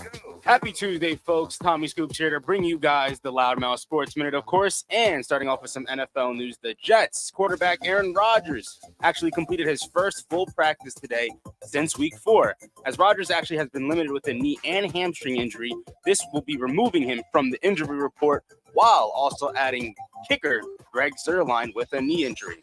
In other NFL news, the Texans announced linebacker Azeez Al-Shaair and safety Jimmy Ward returning to practice, as Ward hasn't played since week 5 and Al-Shaair hasn't played since the last 2 weeks. Both were limited in practice today, but the status is currently uncertain for the Thursday Halloween matchup versus the Jets. And lastly, the Vikings are actually trading for offensive tackle Cam Robinson. After losing left tackle Christian Darrisaw for the year with a torn ACL, the team will be bringing in former second-round tackle Robinson for Sunday night's game versus the Colts. Now it's time for Scoops and Scores. We're currently over in the NBA. The Nets have a 60-53 lead over the Nuggets with 2 minutes left in the second quarter, while the Mavericks currently have a 61-59 lead at halftime over the Timberwolves.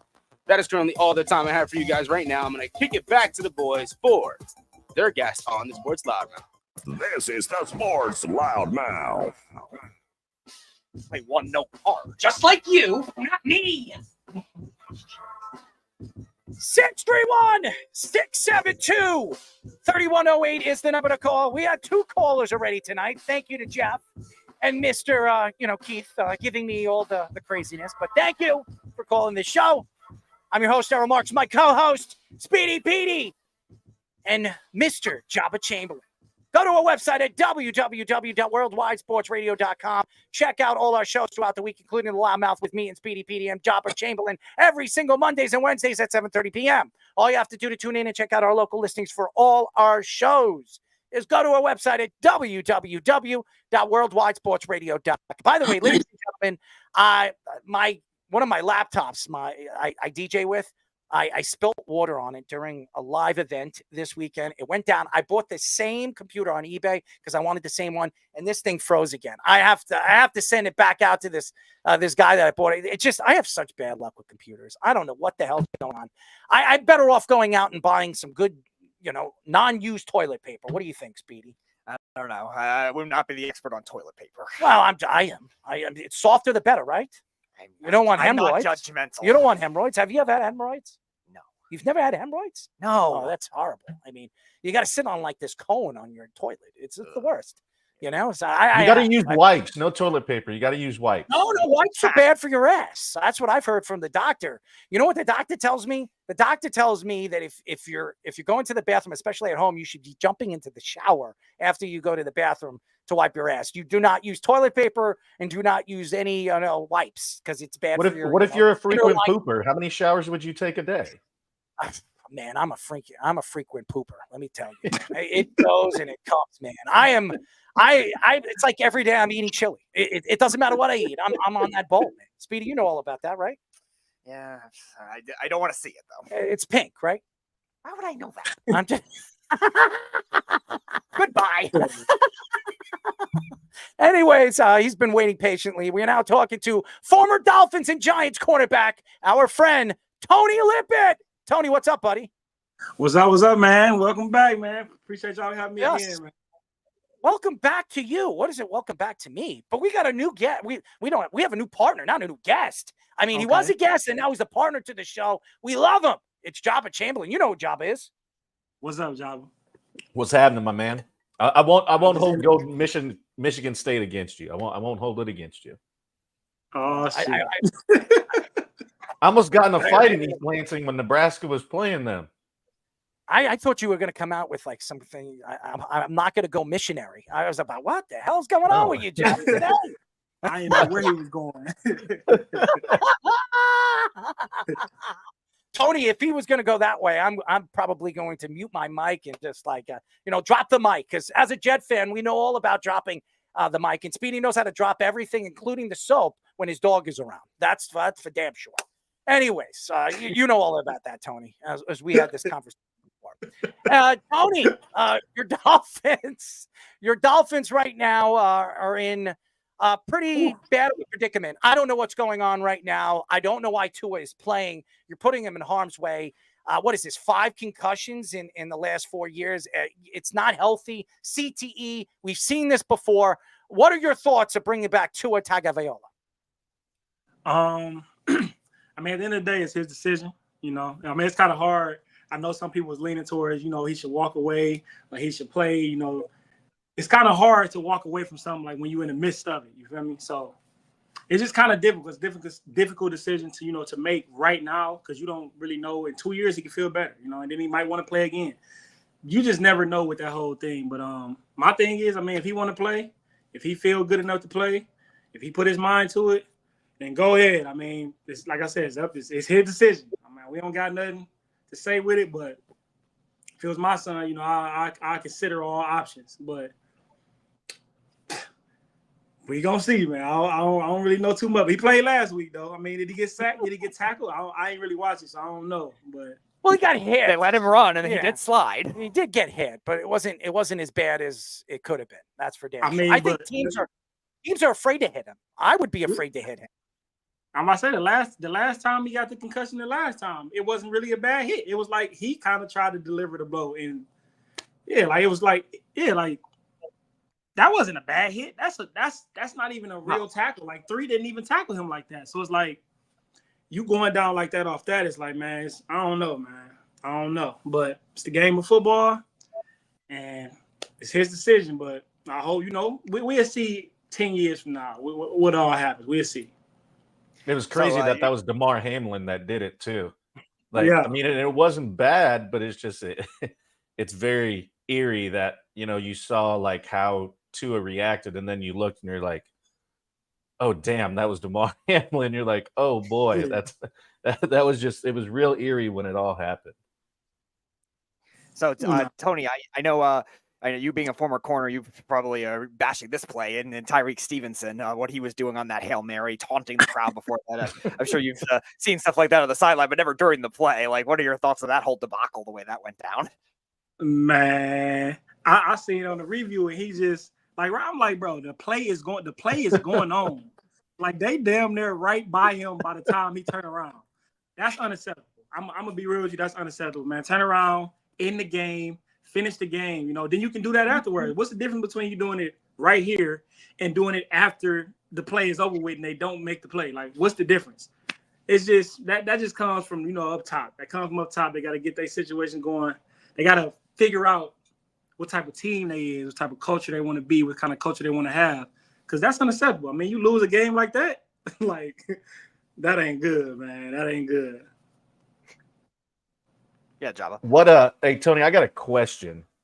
How do you think, like, there's so many individualized sports kids now that are only playing one sport. How do you think, like, track helped you on the football field? Because I see so many kids. My son's 18, and you know, he played basketball and baseball, and you know, now you see so many kids that are just focusing on one sport. How do you think those balanced each other out?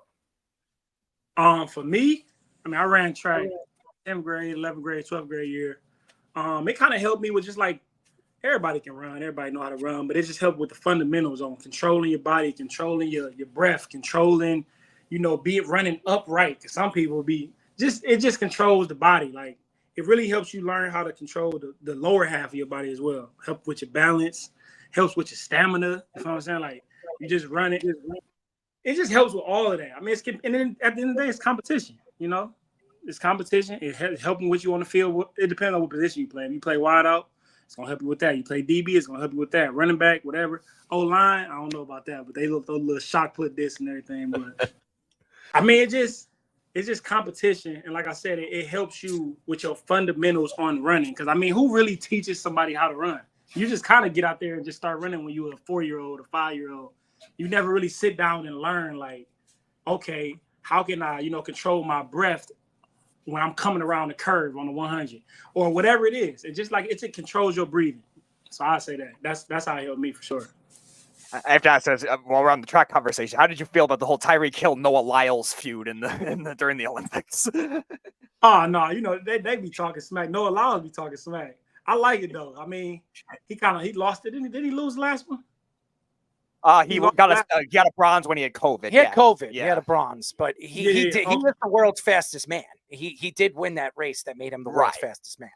Yeah, he definitely got some speed. I mean, it's just good banter, man. I like it. I mean, they both fast, so both of them can talk. I ain't tripping about that. Tyrique fast, Noah fast. I don't know if Cheetah beat, you know, but I don't know. I mean, they might as well set it up in the offseason. Right now. Come on, Tony. You know about racing. This guy's a world-class runner. I'm not saying Tyreek Hill isn't fast, but he's not. Yeah. He's not a track and field superstar. Okay, stop it, hey, Mr. Cheetah Man. I mean, you're a sensational football player. There's no question. You don't stand a chance against Noah Lyles. I'm sorry, you don't stand a chance. Even if it's a 0.6, that's a lot when it comes to a race. You know all about that, Tony. That's a significant. Yeah. So in the 100 or the 200, I mean, I don't think he have a chance in the 200.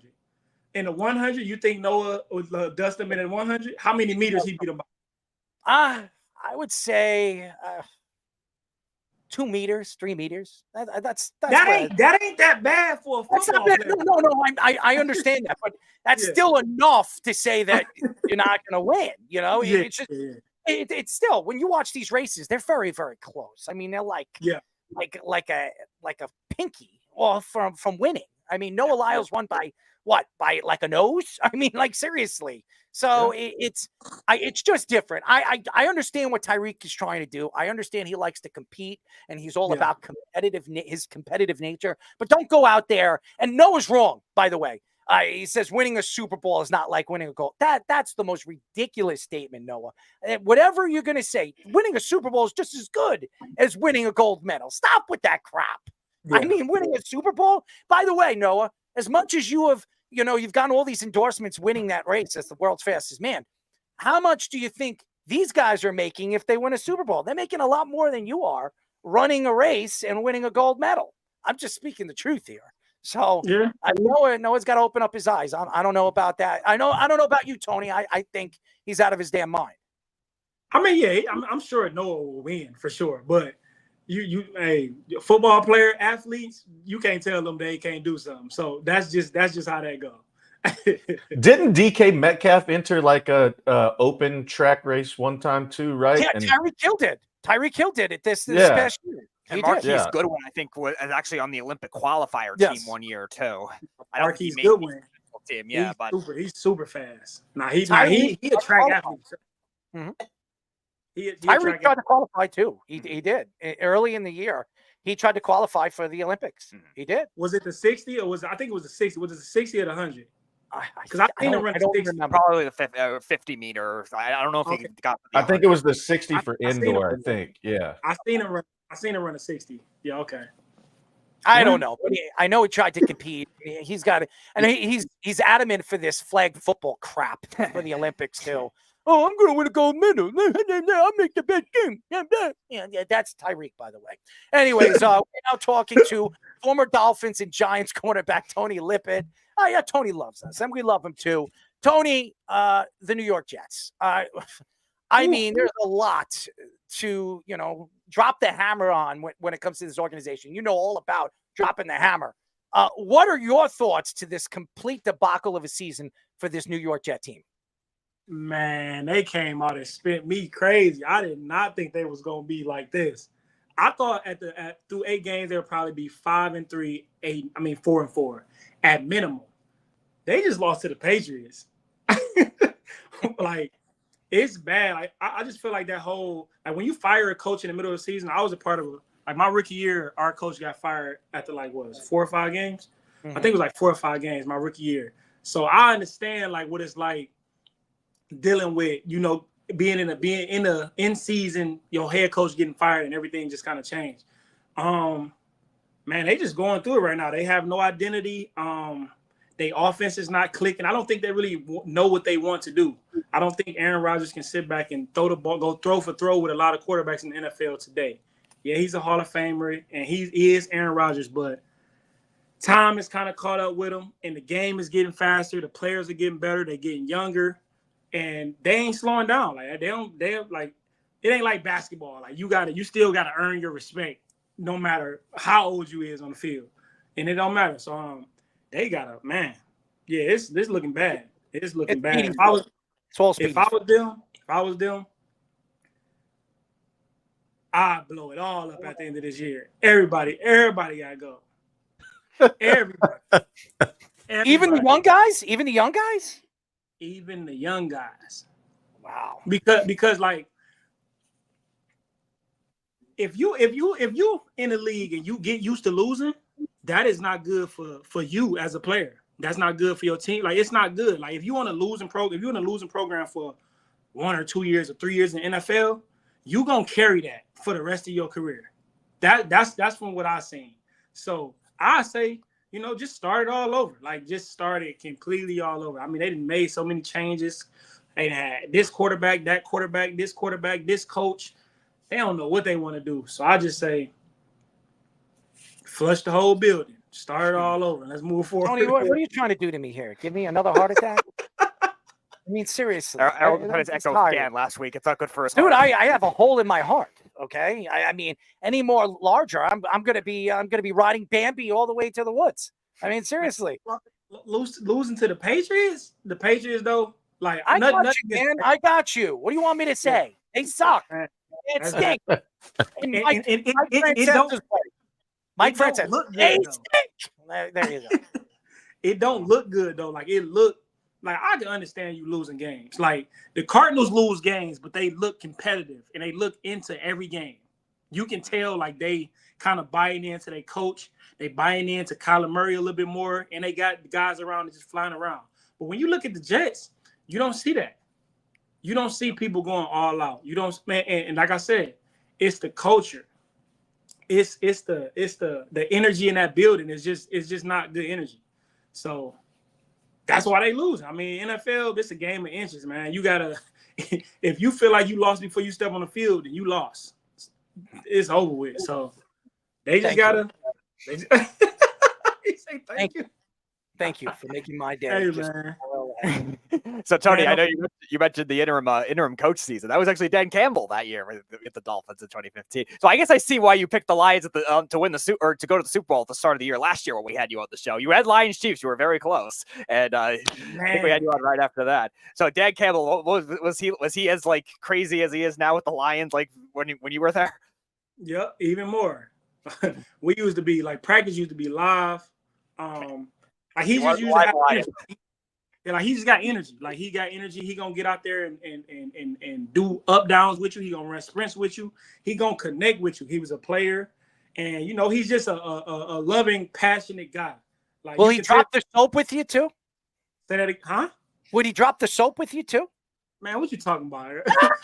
What you talking about, man? What you talking about, man? What you talking about, Willis? No, but he's just. I mean, it was like, my favorite show growing up. You see the spirit of the Detroit Lions right now. It's because of him. Like it's he breathes that energy, that spirit into his players, into his staff, and he just transformed our like the Detroit Lions organization. They one of the best cultures, best teams in the NFL right now. I'm from Detroit. So I grew up when I was here when we was 0-16. I was here. Like this is bad, but like how we going right now, best team in the league easily, and it's because of Dan Campbell, it's because of Ben Johnson, it's because of the pieces that they got, it's because of the development, the draft, all of it, man. The culture just pretty good right now. So, and that's indicative of Dan Campbell. So shout out to him. Do you think so? I guess him being a player like has an impact on how he relates to you guys? Because I've played for guys that didn't play. I've played for guys that have played. Do you think that value of them understanding the grind and understanding like what it takes? Not saying that the people that didn't play the game aren't as smart, because they are. There's an added value to that. But do you think in the aspect of what that is, Yankees. Do you think that brings like something to the locker room? Second and third. No, he didn't score. What the hell happened? Second and third, one out. Wow. Alex He was Verdugo on second. Yes. Oh, dude, this team is a joke. What's the score? 2-0. 2-0, but he was at second and he didn't score. And the ball was off the wall. Yeah, I know. All right, but to answer your question, I would say it helps. I would say it helps specifically with him. I don't know, other coaches, other players that coach. It can help because you relate, you understand the grind, you understand training camp, you understand. Okay, hey, we don't need to be having meetings this late. We don't give them today off so they can have better energy for tomorrow. Some coaches just be like, no, we know 7 o'clock. That's the deal. We in here to 7 o'clock all the time, man. That's cool too, but him being a player, him understanding, when he was in training camp and he was in the season and how the ups and downs of the season, the ups and downs of training camp, all of that, he has an understanding of, being in the system, in the league, and he has an understanding of just being also a coach. He was when he left the Dolphins, he went to be the assistant head coach for the Saints under Sean Payton. So that kind of helped him a lot as well, being under Sean Payton for those amount of years. That helped him. But yeah, I would definitely say being a player, it can help you relate to the players and help you understand the grind of the game. I'll probably say a little bit more than people that haven't played, but people that haven't played the game, they can still coach as well. By the way, it's 2-1. Sacrifice fly by Verdugo. And now it looks like it's a pop-up and end of the inning. It's 2-1 right now, Dodgers, for all you Yankee fans that think this is not over for the New York Yankees. Right now, it's not. There's a glimmer of hope. I don't know what kind of hope you want, but it's coming back from a 3-0 deficit. We've only seen it once, and it was against the Yankees. So, and Jabba, you know all about that. So, yeah. So, anyways, to get back to you, Tony, and by the way, we are talking to former Dolphins and Giants cornerback Tony Lippett. It's so interesting the way these new rules have been implemented into the game. And we thought that this kickoff was going to screw everything up. It hasn't benefited. There were a lot of different rules that have been brought to the game's attention over the last 2 seasons. And that's because Roger Goodell is a complete ass. That's just my opinion. Actually, it's not an opinion. It's a fact.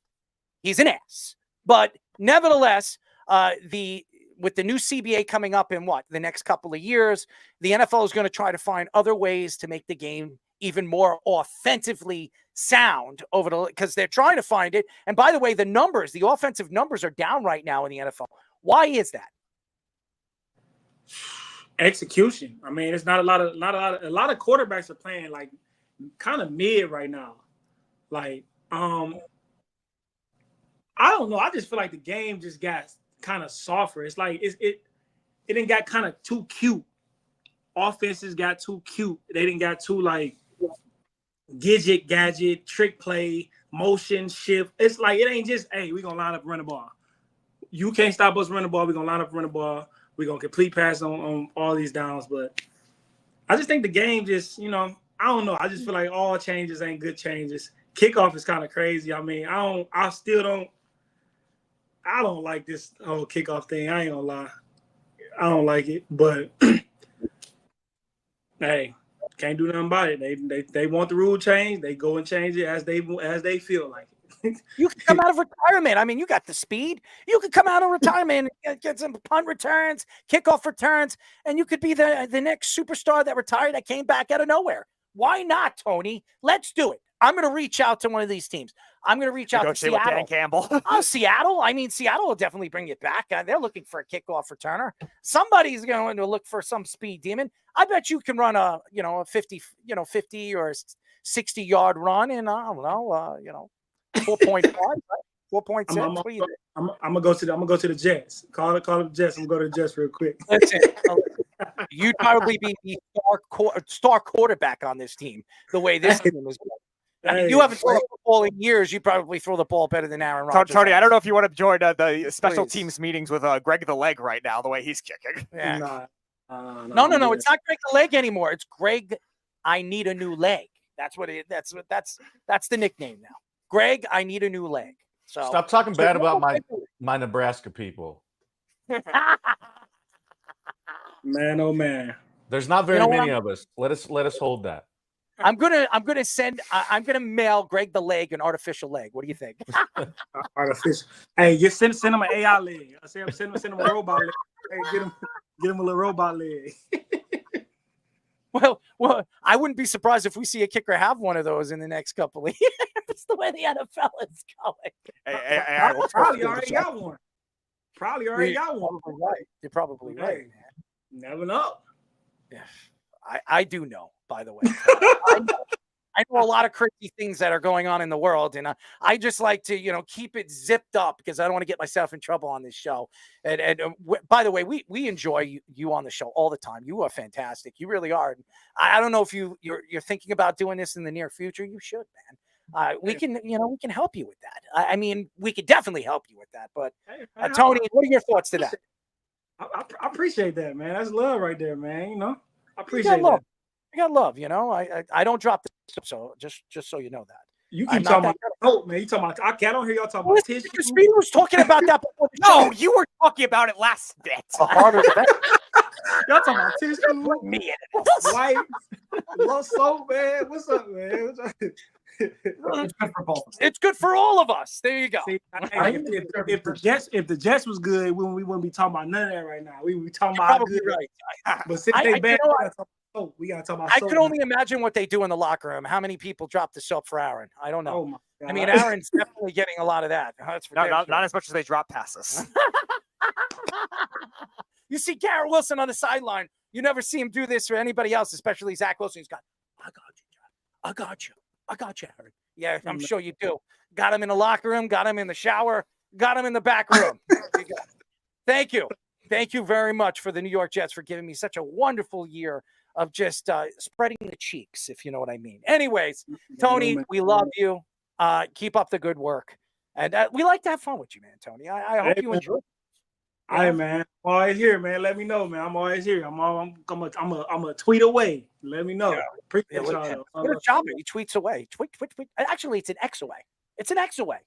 X marks. I still call it the tweeter. The tweeter? Could you tweet for us?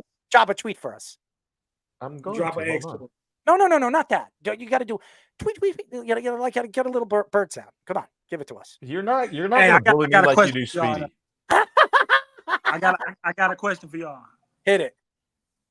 I got my Willie Beeman jersey for sure. Any given Sunday. Willie Beeman. What's one of the best sports movies? Name y'all top 2 or top 3 best like sports movies. It can be football, sports movie, it can be basketball. I know where Jabba's going. Go ahead, Jabba. You first. I'm gonna go Sandlot. Okay.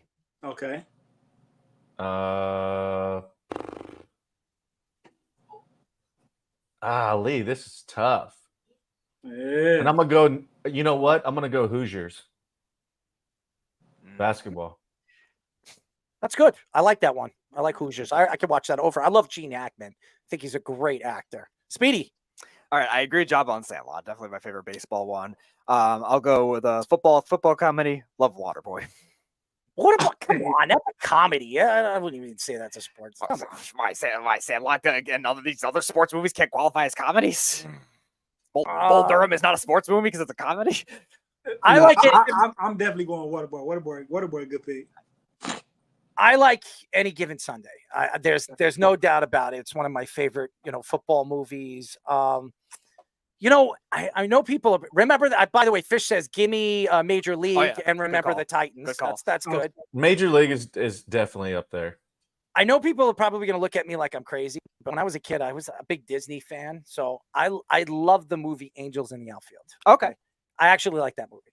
So that was a movie. I know. Go ahead, Tony. Make fun of me. Go ahead. Hey, I don't even know what it is. I can't even make fun of you. I don't even know. You never seen Angels in the Outfield? You about to have me like look it up in a minute, but I never. You need to watch it. You need to check it out, man. You got to check it out. I might have to look it up. Slap that ass, right, Speedy? Again, ask Bambi. He's the expert with that area of the body. There he is, the old Bamster. We call. By the way, if there ever is a shirt that ever comes out about Robert Saleh and people call him Bambi, I was the one that gave him that nickname, so nobody can steal that. I should quote unquote say that. Deer in the headlights, old Bambi Saleh. So and now he goes to Wisconsin, where there's a lot of deer. Oh, he's Wisconsin, and what do they call it? What do they call cheesing it? Cheesing. Oh, them cheeseheads over there. No, like breaking the cheese. Tony, are you gonna give us yours? Yeah, I'm gonna go. Of course, Any Given Sunday. That was probably one of my best ones, one of my favorite ones. I'm gonna go Remember the Titans, and I'm gonna go Coach Carter. I like Coach Carter's Carter. a good one too. Solid. Coach Carter. That was good. I like Coach Carter. I like Remember. I'm gonna add one more because this is a classic too, and I'm sorry. I want to apologize. 70s movie Slapshot. Love that movie too. Love that movie. Y'all seen Replacements? That's the first movie, but yeah. Underrated. It is. Replacement's underrated for sure. I like Keanu Reeves. Tony, I wanted when Washington was doing their name change, I wanted to honor them by doing Sentinels. And they think about changing it again, man. Who knows, man? That's what we should call it. The Sentinels. No, we'll call it changing again. Washington changes. Hey. And then you have Tupac, you know, the lead song. Changes. That's, by the way, one of my favorite songs. I'm a Tupac Shakur fan. May you rest in peace. Love Tupac. Love it. Anyway, we love you. And keep up the good work, and we'll talk to you soon. Speedy will reach out to you. We'll get you on sooner, man. Yes, sir. Hey, it's a whole season. We got basketball and football. Let me know. I'm here. Let's get him. Let's get him, Speedy. Get him. Yeah, we do need to fire you up with the Lakers again. Hey, the LeBums. Hey, I ain't even they gonna have to prove it to me this year. Y'all ain't about to have me up here talking about they gonna win it. Nope, they gonna have to prove it. I don't care who wins this year. If they do, I'm gonna be there though. Sure you will, and I am not going to be there no matter what. Anyway, thank you, Tony. You're fantastic. All love to the Tony Lippett story. We love Tony. Tony's fantastic. Speedy. I when you told me Tony was coming on, I was very happy because Tony has a good personality. We have a lot of fun in Java. That's the first time you've been on the show with Tone. So there you go. Yeah. And by the way, shout out to Tone. Tony, I don't know if you know, we're actually renaming our show. We're renaming everything. We rebuild. Well, we're staying the same, but the show. This is now something for everybody to hear. Our show is going to be called Jabba and the Mouth. So for all the fans out there, we're transitioning into a new name. It's going to be same crazy show, but now with Jabba. And it's going to be Jabba in the Mouth. So, ladies and gentlemen, that is breaking news. And that wasn't for Tommy Scoops. I'm Tony Scoops. I'm not Tony Lippett. Oh, that's good. Tony and, the Mr. Scoops. Anyways, when we come back, ladies and gentlemen, we will be talking to the Slammers. Yes, the Alabama Slammers. No, I'm just kidding. The Joliet Slammers, Director of Baseball Operations, our friend, Mike Pinto, here on the Sports Loudmouth. But first, our Sports Minute with Tommy Scoops. This is the Sports Loudmouth Sports Minute. Are you ready to get loud? With Tommy Scoops. Well, all right, ladies and gentlemen, I am Tommy Scoops, and it's time for the Loudmouth Sports Minute. So getting straight into it, over in the NBA, the Timberwolves guard Anthony Edwards actually dropped 24 points in the first quarter with 3-pointers in the first quarter in a postseason rematch versus the Mavericks. In other NBA news, the Bulls point guard Lonzo Ball actually sustained a right wrist sprain. Ball, who actually made his return to the NBA after missing the last 2 seasons with a knee injury, Ball will now be sidelined and reevaluated in 10 days. Lastly, the Warriors announced that they are going to be benching forward Jonathan Kuminga, as head coach Steve Kerr announced that Kuminga will be moved to the bench ahead of the Pelicans game tonight at 10 p.m. Eastern Time. Now it's time for Scoops to Scores. We're in the NBA. The Nets have an 83-79 lead over the Nuggets in the third quarter, while the Mavericks currently have a 77-73 lead over the Timberwolves in the third quarter with 5 minutes remaining. Over in the World Series right now, the Dodgers currently have a 2-1 lead over the Yankees at the bottom of the third inning. And that is all that I have for you guys right now. So without further ado, I'm going to kick it back to the boys for their next guest on the Sports Loudmouth. This is the Sports Loudmouth. How thick do you like the beef? I sort of like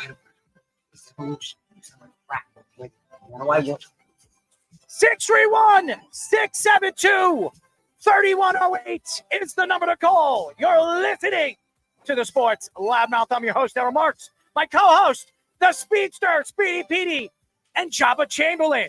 Go to our website at www.worldwidesportsradio.com. Check out all our shows throughout the week, including Loudmouth with me and Speedy Petey and Jabba Chamberlain every single Mondays and Wednesdays at 7:30 p.m. All you have to do to tune in and check out our local listings for all our shows is go to our website at www.worldwidesportsradio.com. By the way, I felt the breeze on that swing by Giancarlo Stanton. Man on first and third in the third, bottom of the third, 1 out. Aaron Judge at third, and Mr. Chizzy, the Grizzy, at first base. So there you go, ladies and gentlemen. The Yankees at first and third, 1 out. Oh, it looked like he got hit. Did it hit his bat? It looked like it hit his hand. So it looks like he's going to be walking to first base. It hit his hand. So I am pissed at you. You're so far ahead of me. I want to punch you through the screen. Listen, I'm trying to help you here. People want me to give you my play-by-play during the show. That did hit his hand, by the way. There you go. Anyways, this guy's been waiting, and we love this guy. He's been on our show as well. And we almost went to one of his games this summer. I want to apologize to him. We've been so freaking busy. And now we have Jabba on the show. We're very excited as we move forward with our show. We're now talking to Joliet Slammers, Director of Baseball Operations, Mike Pinto. Mike, what's up? Hey, boys. How are you? It's been a long time. It's been a long time. How are you doing, man? You look like you're back in baseball. You look good, man. Thanks. Yeah, it's good to be back, and missed seeing you guys this summer. But hopefully, we get back to the East Coast next year and can get you over there. Yeah, well, now we got Jabba, so you're gonna have to. Jabba's gonna be signing a lot of autographs if she's going to, any of those games. But oh my God, that's Jabba Chamberlain! I love that Errol Marks. So who cares? So Jabba doesn't know why you guys were coming out to the game. We were talking last year, and the guys were talking about how easy this game is. And I said, you know what? I want to give you a chance to see how easy it is. So I'll have you come out and take batting practice with the boys and see how easy it isn't. Oh, that would have been hilarious. Listen, I'm an athlete. I've done that with media guys in the past, and it's funny how they get a quick perspective of how tough this game really is. I'm going to show you that I'm a pretty good athlete. I'm just letting you know I'm a pretty good athlete. I can hit. I've been in batting cages over the last couple of months. I know I haven't seen like a 93-mile-per-hour curveball or one of those things. I haven't seen that in a while. I did see a slurve a couple of years ago when I was playing in a man's league. By the way, those things are like it was like it went from high to I don't even know where it looked like a knuckleball. So it was just, I couldn't really see it. But anyways, this job, I'm not gonna argue. You were a great pitcher, so I'm not gonna say that I could have hit against you, but maybe I could have. Who knows? I'm just, I'm gonna challenge you one of these days. Mike, and it's been really huge moments, which is another really hard thing to do, to be on the mound with games on the line and 50,000 people screaming and being the heart of what's going on in your town. So that's always a tough thing to do. So my hat's off always. Yes. And my hats are always going all over the place, especially watching this Yankee team. I'd probably better off, like I said, going out and picking up a new roll of toilet paper, because this team has been absolutely despicable throughout the World Series. I don't know what's going on with this team. I don't know. Maybe it's a confidence level. I have no idea what this lineup is doing. What are your thoughts? What do you think is the problem? As baseball operations, you've been a part of the MLB and running organizations before. What do you think is the problem right now with the New York Yankees? Well, first of all, I think that may be overblown a bit. They had a game in hand and an out away in game one, and you know what? He made a mistake pitch, and Freeman's the hottest player on the planet right now, and so that's game one. Did that mean they played badly? Yeah, I don't think so. It looks like they tied the ball game there. Nice. I don't think they played badly, and game two they had an opportunity, and I wish you could say you always get the hits when you want, but the game doesn't work that way. And but I've always have felt that to win these big games, your dudes have to be dudes. And thus far, the biggest dude has struggled. But you don't get to choose when you get hits. Sometimes the game straightens you out a bit. So were you on board with the decision? I know bringing Cortez was kind of the controversial one, but to walk Betts to pitch to Freeman at the time, and also the Garrett Cole getting pulled with 88 pitches. Are you surprised at that? Yeah, I mean, isn't that a thing right now? At 88 pitches, that's a lot for starting pitchers these days. I don't agree with that, but that certainly has the trend based on all the analytics guys. They all think that that's really a thing these days. Yeah. Earlier in the game today, I guess I've always felt that there's one guy in the opposing team you're not going to let beat you, and Freeman's seeing the ball like it's bigger than a beach ball right now, and I probably, as hot as he's been, I'm probably not pitching to him in the first inning. And I know that there'll be a lot of argument. It's only the first inning and all that, but Lord knows you don't want to give the Dodgers momentum in that situation. And I'll let the next guy try to beat me. I don't want to let that guy beat me. Not again. Especially not at the point of what he's done. And their lineup is deep and they can beat you in a lot of different ways.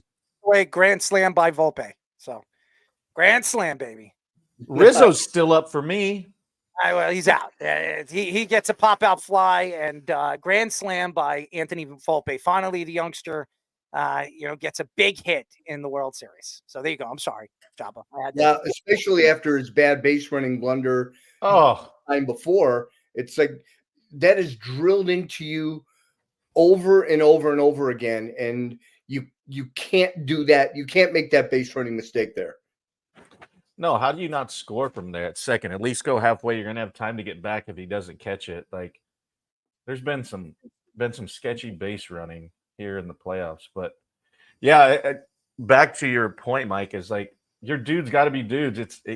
You can't pick when you do it, when you don't do it, but then you also, from the same side of it, you got to have somebody else pick them up, and you have to have that aspect of it to where if they're not, and we've seen what Stanton's done, Soto obviously getting on base, and it was interesting to see, and they've done this twice already, putting Chisholm in the 4-hole to give him in front of Stanton because he has been getting on base and he can steal a bag, and we all saw how slow Stanton is by that play yesterday. I didn't think it was going to be close. The next thing you know, he was thrown out by 5 feet, but. So I think it's the dudes being dudes, but also at the same time is other guys stepping up and filling some shoes when Judges got on base with a couple of walks and whatever, and that's what you're going to need. But you're also going to need some guys to step up around those guys, and I think this is, obviously a huge home run right there in grand slam to get the momentum on the other side, but. At the same time, there's a lot of baseball left. It's the bottom of the 3rd inning. Well, top of 4 now, since Errol's like 10 minutes ahead of me. I'm trying to help you here. What do you want me to do? The fans are telling me, "Oh, give me the play-by-play." Give me. By the way, shout out to Kevin, and he said you guys didn't mention Rudy as a movie, so shout out to Kevin. He's right. Rudy's one of my favorite movies too. But everybody wants to hear the play-by-play. I just want to help everybody. Jabba, you should be thanking me. The Yankees are up 5-2. I know, but it's like I'm watching it, and you're way ahead of me. I don't like it. I'm sorry, Jabba. What do you want me to do? What do you want me to do? You want me to zipper my mouth? You want me to give you some information? What are you drinking there, by the way, Jabba? What, little tea? A little. Oh, there you go. I don't like hot drinks, so I stay away from them. Speedy, I've told you this, by the way. We are talking to Joliet Slammers, director of baseball. Am I right, Joliet? Am I right? Yes, exactly. All right, yeah. all right. Director of baseball operations, Mike Pinto. I always mess up that name, by the way, and I want to apologize, Mike. But Mike, you look at the game, and obviously you have Rob Manfred running this league, and I think he needs to get the hell out of there. But that's just my opinion. Your thoughts to the Ohtani story? We did speak about this the last time. Now it's over, and it was brushed under the rug. What were your thoughts? Do you actually believe that Ohtani knew nothing about the betting scandal? It's an awful lot of money. I guess in that world, you have people that are watching your money. It's hard for me to. It's certainly not accuse anybody of anything, but it sure got quiet really quickly, and I think a lot of people around the game would have liked to have seen more explanation of what all went down there. So the other big deal with the Ohtani situation this offseason was the deferred money that a lot of people thought were very controversial, $700 million, but like it's all backloaded, possibly to new ownership with the Dodgers. Now with the success they've had this year and obviously went up 3-0 in the World Series, do you think more teams will start to try to do that, or do you think it's still an exception to the rule? Or will they close that? Will they close that opportunity to do that? True. Yeah, Java, you know better about the unions and the players' union getting involved in something like that. But boy, that sure does allow for eliminating any sort of parity whatsoever when teams can do that.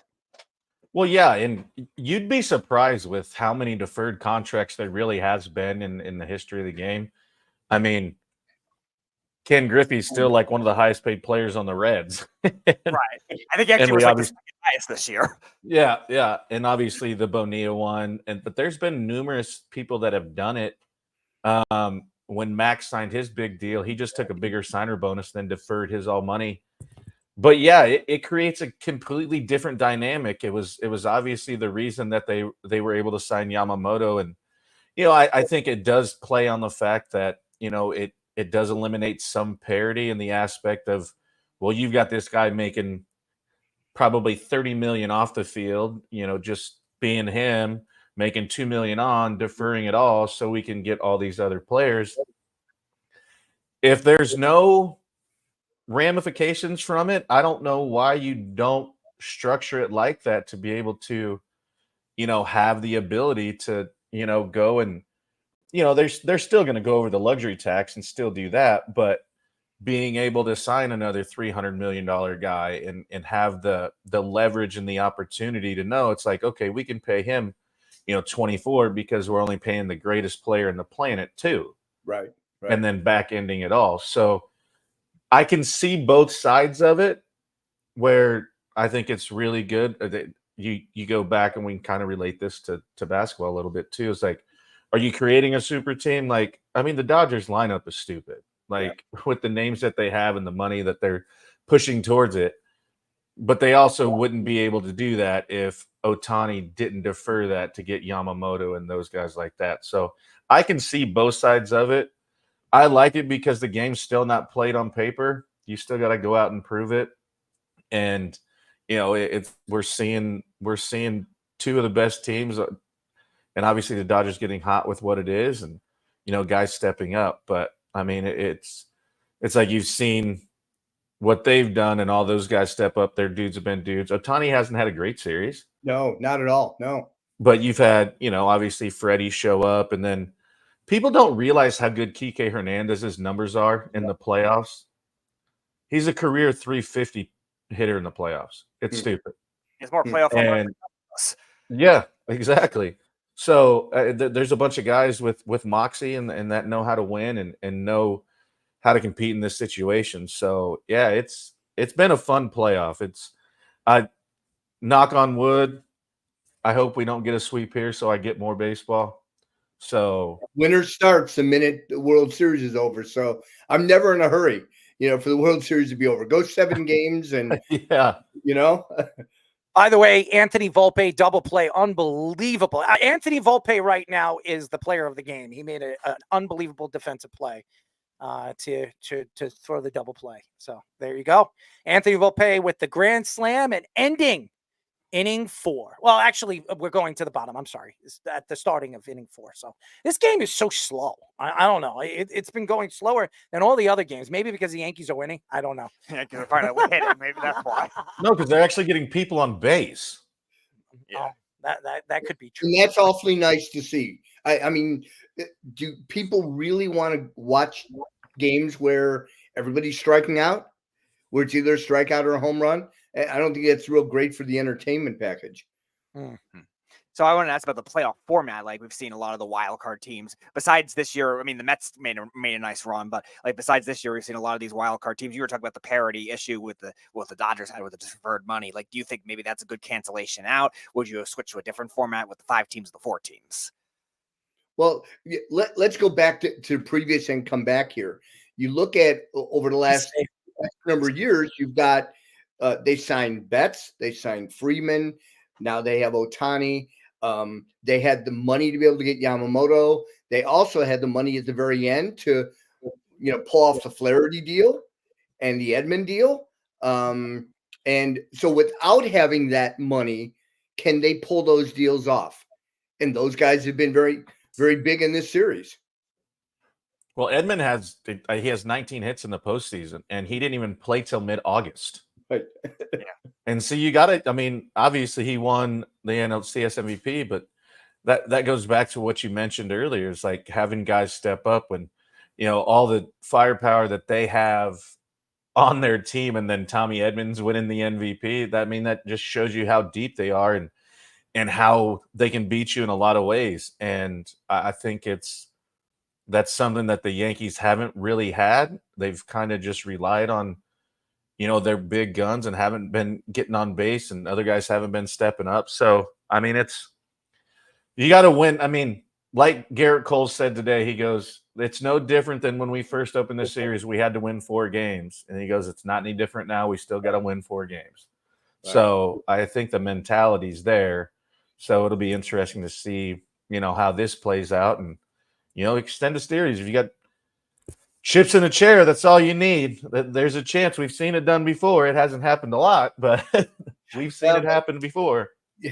I think back to, when, the Red Sox pulled it off and, came out of nowhere, really, right? And it was really, hey, let's just win today. You got this guy on the mound tomorrow, and we got this guy on the mound the day after that. And so if you got Cole on the mound tomorrow, all of a sudden the entire momentum of this series can change in the next 2 days. It's crazy because Jabba was on the show Foul Territory this afternoon, and he said something interesting to AJ Przinsky, and AJ Przinsky said, "What do you think? Where do you see this series?" And he says, "Well, it's not over yet."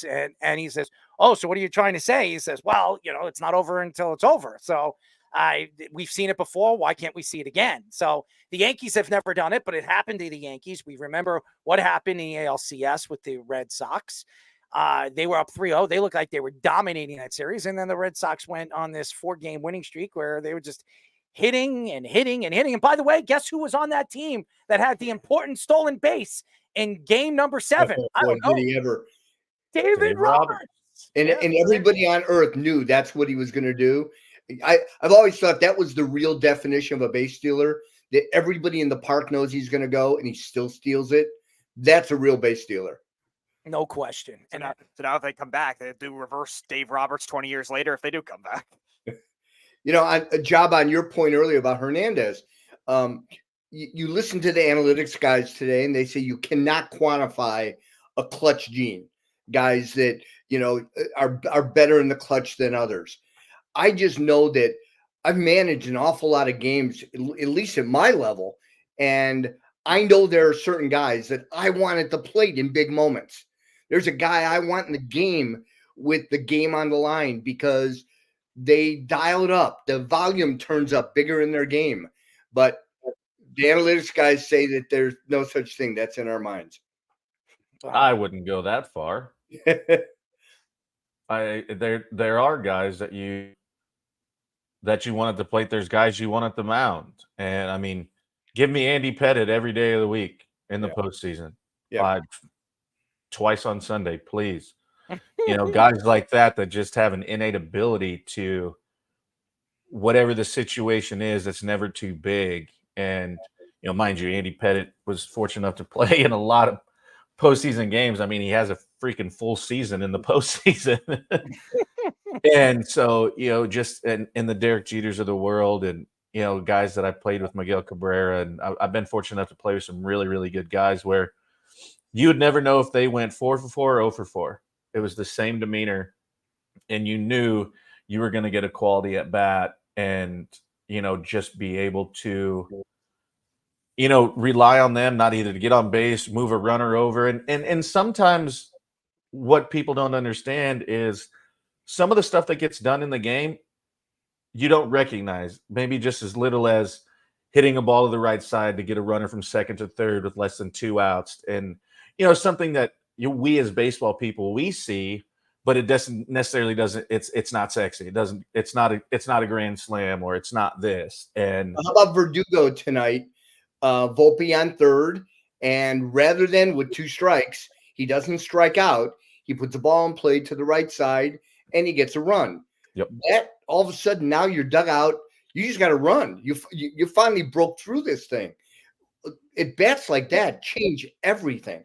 Well, yeah, and that's the thing that people won't see it. And you literally, they obviously had the momentum with Freddie's home run, and then, Volpe doesn't score there, but then, he knew what he needed to do and not strike out, put the ball in play because they were gonna concede the run anyways. And he did that. You won't notice that. You know, nobody's going to be like, oh, a great at bat. We will, because now instead of 2-0 and them keeping the momentum, now you get one, and then it's like, okay, here we go. All right, you know, we got something going. Here we go. Got a couple hits, and then you just go from there. And that's the biggest thing, where that it gets overlooked sometimes, those little things of just getting guys over, or okay, you know what, I need a sack fly, I just can't strike out here. And you know that it's going to take every little thing. It's going to take doing the common things uncommonly well for this team to get back in this series. So I'm interested in seeing what happens, and you know, hopefully there's a lot more baseball for us to watch. By the way, Verdugo just got a big hit again. He hits a single. It's zero outs right now. Bottom of the fourth, and Gleyber Torres. At one point, the red hot Gleyber Torres. He's not been hot in this series, that's for sure. He's been absolutely sourly cold. I like that, sourly cold. That's something. But like you said, you can't pick and choose. Okay, I'm going to be really hot this series, and I'm going to go in the tank in the next one. You know, in the meantime, they've got scout reports, and they're figuring out new ways to try to get you out. There's no question. And that's the problem with the Yankees. You don't know what Yankee team is going to show up every single day. And you expect, if they can pull out this win, you got Garrett Cole on the mound tomorrow. That's their ace. That's what you're paying him for. If you could pull that, you go back to LA, and anything, then you have something to talk about, because if they win game 6, who's the pressure on? It's on the Dodgers, because the Yankees come back all the way from, but I don't think that's going to happen. I just can't see it. This Dodger team has played so very well. It would be an absolute miracle. And again, if there's anybody that you could trust in game, game 5 or for game 5, it would be Garrett Cole, who has pitched well, just not at home. If you look at his ERA split away, Better on the road. Oh yeah, 2.45 at home. It's like a 4.6. So it's not good. And maybe because it's a ballpark that is a bandbox, but nevertheless, you can only hope that this team has another day, has another game inside of them. Like you said, Jabba, 7 games in 9 days. That's a lot. That's a lot. And especially with the travel back and forth. And that was something I'd like to, you know, because we talked about this before, you know, last week when I was going over some research stuff, and then I started thinking, I was like, well, what are they going to do? So I finally got word from my guy that they ended up staying Saturday night and flying out in the morning instead of flying that night, because when I try to explain to people, they're like, well, you have your own plane and you have everything. And I'm like, yeah, that still doesn't change the time. So if they would have left that night, trying to get out of Dodger Stadium with that traffic and all that garbage, they wouldn't have been home till 8 o'clock in the morning, walking in their door, maybe even a little bit later. So I figured they would probably stay. I mean, the Dodgers didn't even work out till like 7. So everybody kind of left, and you know, you got a decent amount of sleep, but people don't realize that. And if you look at it this way, if they do get back to LA, the Yankees would have to do that 3 times. The Dodgers would only have to do it twice. Right. And so there's that where your body gets used to a time zone. At this point, you're all exhausted anyways. It'll freaking be in November. And so you've been going for 10 months.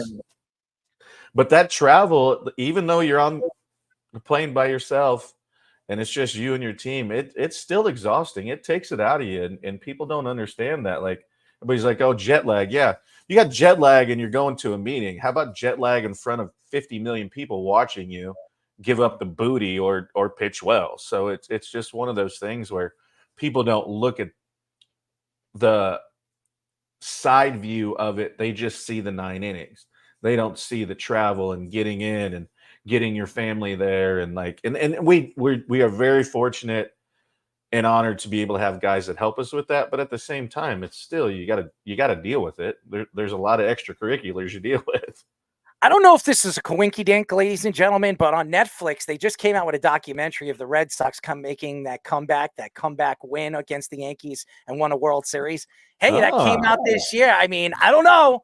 I'm just saying that's a coinky-dink on Netflix. So There are signs sometimes, right?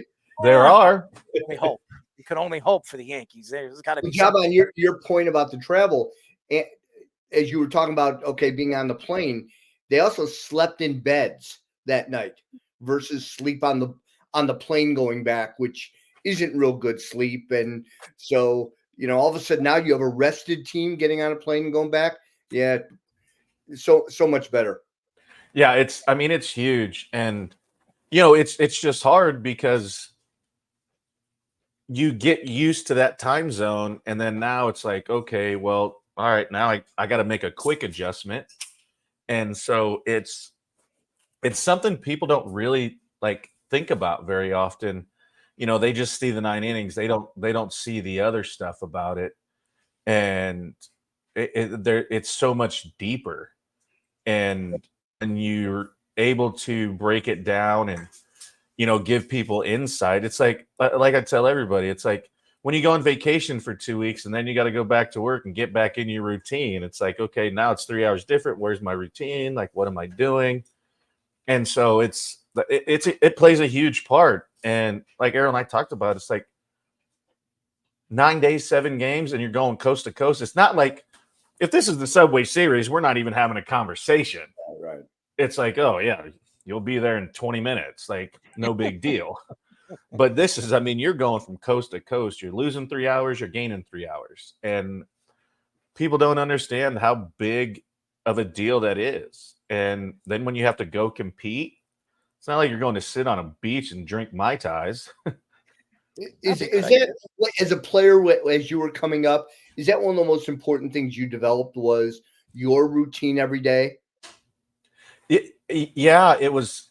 And it was hard. Like, coast to coast was a little bit harder than, if we would go to like Cleveland or Kansas City or somewhere like that, just because, it's only an hour. So you're really kind of still in your same routine. But when you go all the way, to Seattle or Oakland or LA, anywhere in California, it just takes you a little bit to get used to.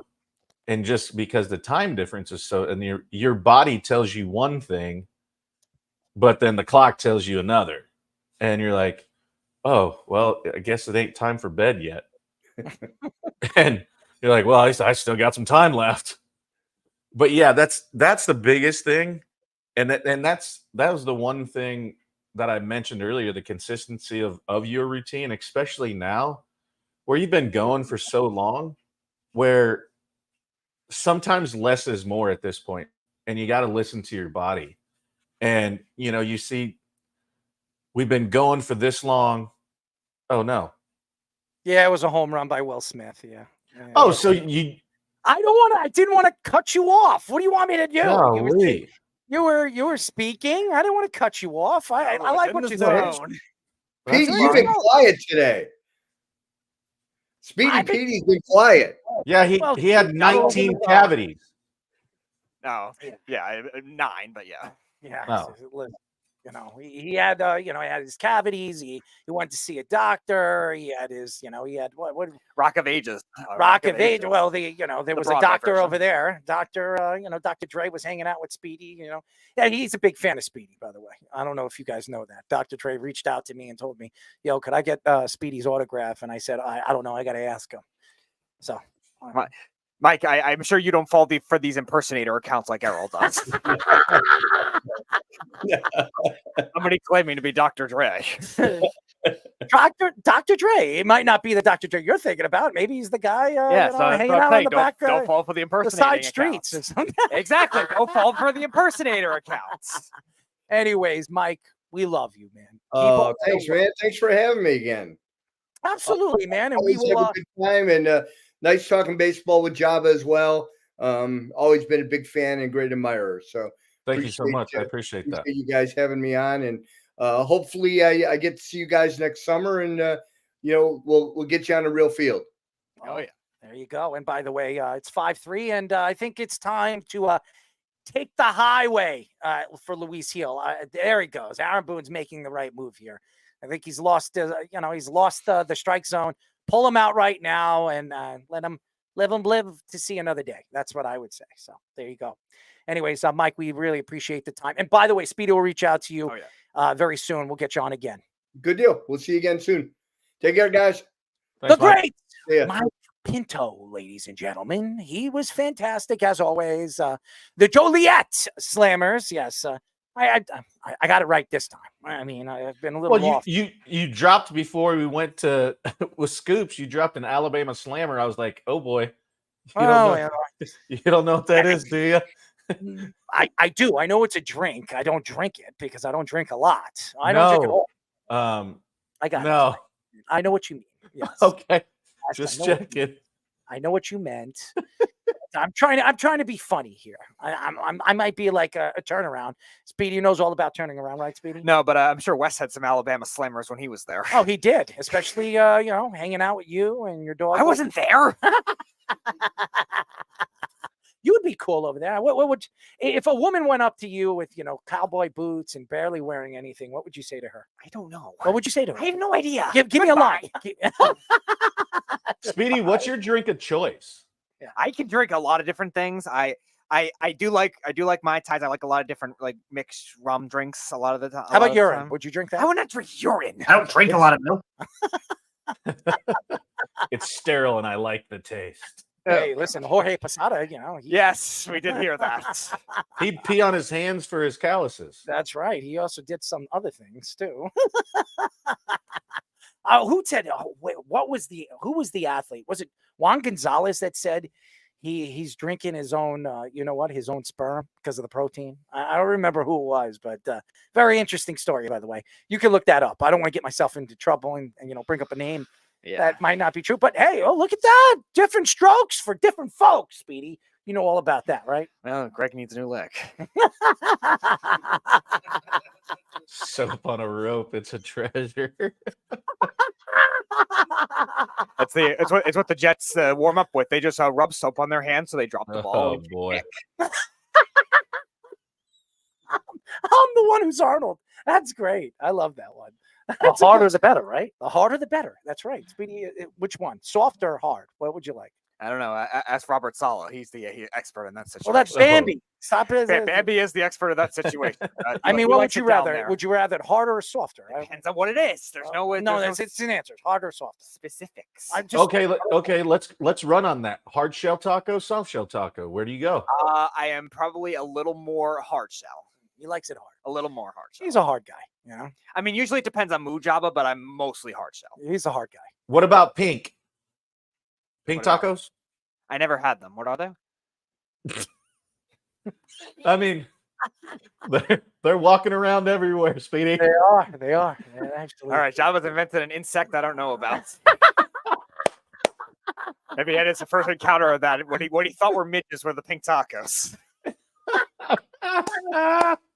Have you ever had a camel toe taco before? No, you never. Would you be interested in having a camel toe? No. Why? What's wrong with the camel toe? I don't care. You don't care? Or you don't want to care about the concept? Okay, but I'm just asking. Yeah. No camel toe. Okay. All right, no camel toe for Speedy. I'm just asking over here. And by the way, Hill's in trouble. Man on first and second, no outs. 2-0 right now to Mookie, a.k.a. Betos. So, and looming one of my favorite camel toe stories, Mike Napoli got a camel on his big toe. There you go, Speedy. Really? Yeah. Mike Napoli. Yeah, so he's got a camel toe. There you go. Speedy, you like camel toes. Do you have any tattoos, Speedy? No. Yeah, a picture of my ass on the back. No. You don't have a picture? No. I thought you took a picture of my ass. Oh, we should do a contest to get Speedy a tattoo. No, I was supposed to get one if the Mets won the World Series. I was a bet with a Snug, one of our commenters. I had to get a polar bear tattoo with a Pete Alonso and jersey at a Mets hat if the Mets won the World Series. By the way, Ohtani keeps grabbing his tits. Speedy, do you notice that? No, he's holding. He's holding. I thought I saw that and then I was listening. And I was like, oh.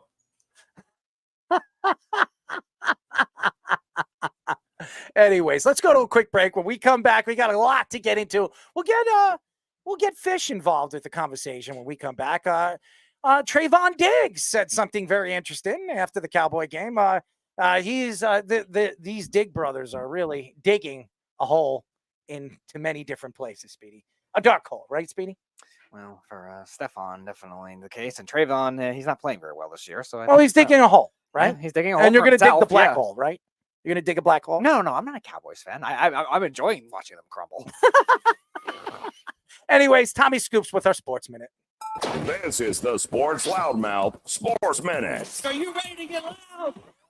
with Tommy Scoops. That is right. I am Tommy Scoops with the mic on the Loudmouth Sports Minute. And over in the NFL, Aaron Rodgers actually returns shots at Patriots defensive tackle Devon Gachaw, as Gachaw earlier this week said that he could catch Rodgers, and Rodgers does not look very mobile. Rodgers, now cleared from the injury report, says that he can get back to his faster than Gachaw's speed, taking shots, like I said, at the defensive tackle.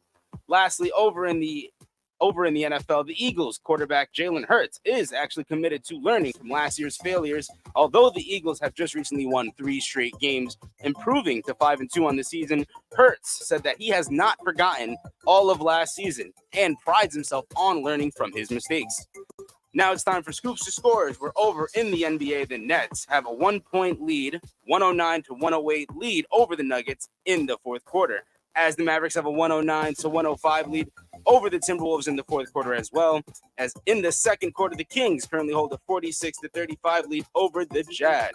And currently over in the World Series right now, the Yankees currently have a 5-3 lead over the Dodgers at the middle of the 5th inning.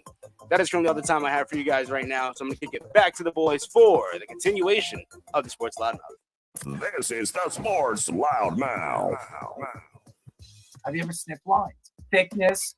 What's wrong with you? Shave the ass, Speedy. Shave the ass. By the way, it's cut down to 5-4 as Freeman is actually safe at first base. So it looks like Freeman has just been an absolute flea to the New York Yankees as he's sitting there pointing fingers, and I can't see him. I'm starting to really not like Freddie Freeman. Okay, I'm just letting him. Welcome to the world of being a Mets fan. I can't stand him. All right, him pointing his finger with that stupid boot on his hand. I don't like that booty. Anyways, well, Speedy, you like booties, right? No. You got baby booties? You've never seen a baby booty? It's evolution. It is evolution. 631-672-3108 is the number to call. You're listening to the Sports Loudmouth. I'm your host, Aaron Rodgers, my co-hosts, Mr. Speedy Petey and Jabba Chamberlain. Go to our website at www.worldwidesportsradio.com. Check out all our shows throughout the week, including the Loudmouth with me, Speedy Petey, and Jabba Chamberlain every single Mondays and Wednesdays at 7:30 p.m. All you have to do to tune in and check out our local listings for all our shows is go to our website at www.worldwidesportsradio.com. All right, pitter-patter, ladies and gentlemen, for Tony Lippett and Mr. Mike Pinto. So, Speedy, pitter-patter, pitter-patter. Come on, Jabba, pitter-patter, pitter-patter. There you go. Pitter-patters. Oh, they were fantastic. We had a pitter-patter, Speedy. It's it's been a great show, and we'd like to thank all the different fans all over social media, all the different platforms that we're on. We really appreciate you guys as we pitter-patter and watching the Yankees completely crumble in the World Series. After the Cowboys' Week 8 loss against the 49ers, Trevon Diggs took shots at a reporter, Mike Leslie, over one of his tweets. Leslie tweeted that he took shots at Diggs' effort, particular on the missed tackle against George Kittle. Diggs said on Micah Parsons' show that he thought the tweet was unnecessary and he is using his name to get clicks. He added that he has never had issues with getting criticism when he deserves it. Mike McCarthy said Diggs has to be better, and it is bad representation of the Cowboys. McCarthy added he always tells his players to take a high road, and Diggs will be used as a model of what not to do. And by the way, the Yankees got out of the inning, so there you go. It's 5-4. There's a lot to get into the Trevon Diggs story, and I mean, it should be the Diggs story, because if it's not Trevon Diggs, it's Stefon Diggs, as these two brothers are absolute jokes of the NFL. Two opposite positions who absolutely don't know when to shut their mouths. Okay, so here's the thing. I understand what Trevon Diggs is saying about Mike Leslie. This is a guy that's trying to get clicks. There's no question. And when he comes out there, you know this, Jabba, when it comes to the press, they're trying to draw people to come and check out their stories or what they're posting on social media. Why? Because the more posts that they have, the more follows or the more likes that they have, the more money they make. That's just the way it is when it comes to social media. So I understand what Trevon Diggs is saying. Here's the problem. Trevon Diggs has been saying it for years. And it's not just when it comes to Mike Leslie. If anybody writes about him or has their thoughts about him, he has his own thoughts about them. And here's the problem. You're playing in the NFL. You're playing when it comes to sports and social media and the biggest social media platform in the world. You're going to get, obviously, rained on if you're not playing good football. And by the way, Trevon Diggs is not playing good football. He's not. This guy who at one point led the league in interceptions, he was a Pro Bowl player, to a guy that is pretty much mismatched every time he's out on the field against the other team's best offensive player. He is not as good as everybody thought he was, a.k.a. the Beeve, who came out many, many times saying the reason why they were not very good in the secondary last year is because Trevon Diggs was out. It's not because Trevon Diggs was out. Now, is he the best corner they have? Yes. He's the best corner. That's not saying much when it comes to his defense. The secondary is one of the worst in the league. And one of the main reasons why this secondary is one of the worst in the league is because Dan Quinn is right now coaching the Washington Commanders. And I'm not taking shots at Zimmer, but Zimmer has not been what he was in Minnesota. He was not as good and efficient as he's been over the years as a defensive coordinator for other teams. Now, I think right now where you sit as a Cowboy fan, and there are Cowboy fans that are probably listening to this show and saying, oh, here we go. We're going to attack the Cowboys. Everybody wants to blame Dak Prescott. Everybody wants to point fingers at him because, oh, he's the quarterback and he stinks. He can't win the big game. Dak Prescott right now, statistics would tell you with only one weapon, he's a top 10 quarterback in the league. Okay? That says one thing to me. It says he's not the problem. He is not the problem. The problem right now is they have a GM in an ownership that is 86 years old. He looks he's on his dying leg. He's made a tremendous amount of mistakes over the last couple of years, investing into players he shouldn't be investing into, a.k.a. Ezekiel Elliott, who's back on this team making $1.8 million. I think right now they need to rebuild. Dak, you have him under contract. You have CeeDee Lamb under contract. You want to rebuild, you trade Micah Parsons in the offseason. Micah Parsons is not healthy. He doesn't want to be there. He already came out in the offseason and said, if you don't want me here, trade me to Pittsburgh. I'd rather be over there. So he's pretty much telling the organization he don't want to be there anymore. And he's already picking the teams that he's be interested in playing for. So as far as I'm concerned right now, don't invest a ton of money into a player that doesn't want to be there. Ask the Jets. The Jets have made these mistakes over the last couple of years. AK, I brought up Joe Beningo and bringing up what he said about Mo Wilkerson. He said, oh, we need this. If they don't do this, I'm done with the Jets. They made the move. They gave him $86 million. And Mo Wilkerson was there for another year. He gets hurt. He breaks his leg, his fibula, or whatever the hell he breaks, or his tibula. And then his career is over. And the Jets wasted money into him. They did it with Keyshawn Johnson. They've done it with many different players. I'm just bringing up the Jets because I know where my team is and what my team has done over the years that has been absolutely a debacle and an organization that never makes the right decisions. The same thing with the Cowboys. The Cowboys haven't won a championship in 28 years. This team is not good. They're not built the right way. And the offensive line is old. Okay, this is an old offensive line. They have a Hall of Fame. They had two Hall of Fames, one that former famers on the team. One of them, Smith, who's playing for the Jets, that's been absolutely putrid this year for the New York Jets. And they have another one in Martin, who looks like he's at the tail end of his career. Zach Martin, who's been dealing with injury after injury over the last 3 years. They're not good, okay? They're just not. And this team, Mike McCarthy, looks like he's done. He's given up. I think this team's given up on him. And they're going to be looking for a new coach. And if they want to make a run for Bill Belichick, I think Jerry Jones needs to step down and say, okay, I'm done.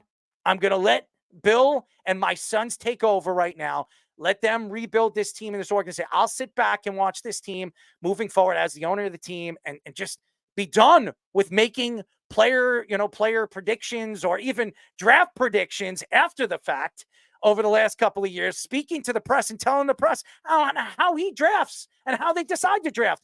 This is an organization that just needs to get Jerry Jones out of there. If they do that, I think this team is not far away from being a contender.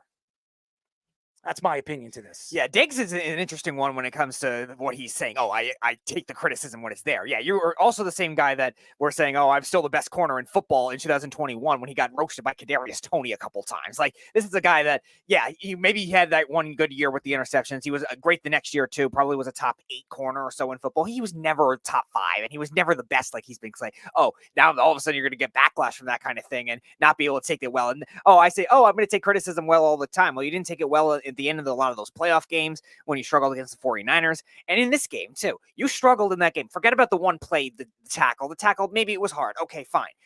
You still struggled against Deebo Samuel, who's playing with like issues in his lungs or whatever it is. Like, he was very ill going in that game. It was very surprising. Deebo Samuel was torching you on deep routes. Like, that is not something that is just an effort issue. And you're going to lash out at a reporter for calling you out for a game you struggled in and then say, I don't do that? That's ridiculous, the same kind of thing. And you're right. Mike Zimmer has not done well with his defense this year. He struggled in Minnesota with draft first-round corners. Cincinnati, first-round pick corners that have busted there and done well in other places. But still, this is a defense that is not very good on paper. And Trevon Diggs is a big reason why, and he has to realize that. Well, yeah, he's only got one interception. And you look at, like, his comments, and it's just like, you can't do what I do. And it's like, oh, yeah, I handle criticism well. And then, and I get there are moments where, it's best to take a couple minutes and, calm down and do that. And I get sometimes your emotions fly over. I've been there before. Like, I understand, I get it. But don't speak out of the other side of your mouth too and say, like, oh, I take criticism well and then go do this. Like, we all have moments, but as we've seen and has history is repeated, they continually have moments. Like, it's not just one. And, stay in your lane. You can't do what I do, buddy. Like, at the end of the day, they're doing a job. Like, you don't do yours well, they got to talk about it. That's their job. Like, you don't have to like them or, take them to dinner, have a beer, and invite them to your kid's birthday party. But people come and watch you suck. They've got to write about it. And was he right on, oh, you're just trying to use my name for clicks? Well, isn't that the point of his job, jackass? Right. Like, really? Like, let's just call it what it is. And, like, the understanding of, like, he's doing his job. You may not like it. There's really no job description based upon professional, but that's part of it. And it's handling the media and just being like, we know when we suck. Like, let's not sugarcoat anything. And you know what that does when you say, like, hey, how'd you feel? I felt terrible and I was awful. Well, they can't make anything up about you. You just said you were awful. So what else can they say that's going to make you sound worse? And I get it. Like, frustration builds and I understand that, but at the same time, let's have a little respect and let's have a little bit of dignity in the fact that they're still trying to provide for their family and put food on their plates too. And if he's got to use you for clicks, awesome. Your name's out there. Do it in the right way. Where now they're clicking on this, then they look at you and be like, oh man, you know what? He said he sucked. You know what? I'm going to root for this guy because he's honest and whatever. It's just, I maybe think different than some people, but that's just my perspective of, like, reading his quotes and then, I maybe let it get the best of me the next day. Well, yeah, I mean, I get it, but at the same time, and what we've seen, and it's repeated itself, is not that show of respect in certain things like that. So I'm just like reading these things, and I'm just like, it doesn't surprise me in any way, but also I'm still like, hey, this is part of the game. Like, this interviews are part of what you do, and we'll see what happens. And maybe he took it out on him because he's not having a great year. Job, I don't know if Is it posted on your feed? I don't know. I went to your feed. I don't know if the show is posted on your feed. I want to apologize to the fans if it isn't. I'm not sure if it is. Again, I know the fans. They've been entwined and in tuned over there on your feed. So if it isn't posted, I want to apologize to the fans. And Speedy, you have to look when it does get posted, because I think it isn't posted on your feed. But anyways, I agree totally about what you're saying, Jabba, with when it comes to these writers. You have to understand that this is what they do. This is how they attack. And if you're not playing well, they're going to attack you. If you're playing well, they're going to pat you on the back, or maybe they're going to make fun of you because of the fact that you think you're better than everybody else on the football field. You're not the best corner in the league. You're not even in the top 10. You're not even in the top 20 right now, the way you're playing. So there obviously is a problem with the disconnect with who he thinks he is and what the league thinks he is. Fish, your thoughts? Hey, if you came to me after a day of work, I'd tell you how bad my day was completely for free. And I'd vent about you, about all the people that did me wrong, people that cut me off while I was driving to and from work. But nobody wants to hear that. No one's paying me to hear that. Now, I personally would love to be able to vent and have people hear it. So I feel for a guy like Trevon Diggs, who otherwise I completely can't stand. But what he did wasn't just venting about his day. He attacked somebody doing their job. And look, you're getting paid millions of dollars. If you asked me, you don't want to hear me telling you about how a kid can't step left on a play that you're supposed to run the ball to the left because he brain farted, or why he can't get out of his stance right in a 3-point stance. No one wants to hear that. But we do want to hear, how come you didn't give great effort tackling this guy in primetime football on Sunday night? How come when you were one of the best defensive players in the league 3 years ago, you're now putting up below average grades every week and playing like garbage on a team that doesn't seem to be going anywhere? It's a legitimate question. And maybe the reporter asked it in a way that bothered him. But as you see on the screen that I put up, that's a direct picture and quote. He gave you the old talk about these nuts is what he said to the reporter. And that was when he was being nice, as opposed to when he went really angrily after him before and after that. It's just really toxic and very strange. But again, you said it, it's the Diggs family. It's what goes on. I mean, there was a third Diggs too. I forgot what happened to the third one. But, I just don't get why they have this animosity. They make millions of dollars playing this game. And part of that job is to, answer questions like this. It's just ridiculous. Yeah. God, Speedy, I'm asking you. What are you standing there? What are you lost? Are you lost? You're looking around. Where am I? Speedy was just going back to the movie Old School and saying, you know what? That was perfect answer. There's nothing I can say. Fish is right about everything. What the hell is going on with you today? Adam Schefter reports that Stefon Diggs is out for the season with a torn ACL. Diggs suffered a non-contact injury while running a route towards the end of the third quarter versus the Colts. The Texans will also still be without Nico Collins for at least one more week, but maybe longer. The injury will not affect Diggs' contract, as the Texans can still let him go for free agency at the end of the season. Without Diggs and Collins, Tank Dell and Robert Woods, the great Robert Woods, will be the Texans' top 2 receiver Thursday night against the Jets. Diggs had 47 catches for 496 yards and 3 touchdowns this season. Before I get into this, there was a fan, and I want to bring it up, and he wanted to ask me a fantasy question. Fantasy question whenever you have the time. You want to toss it up.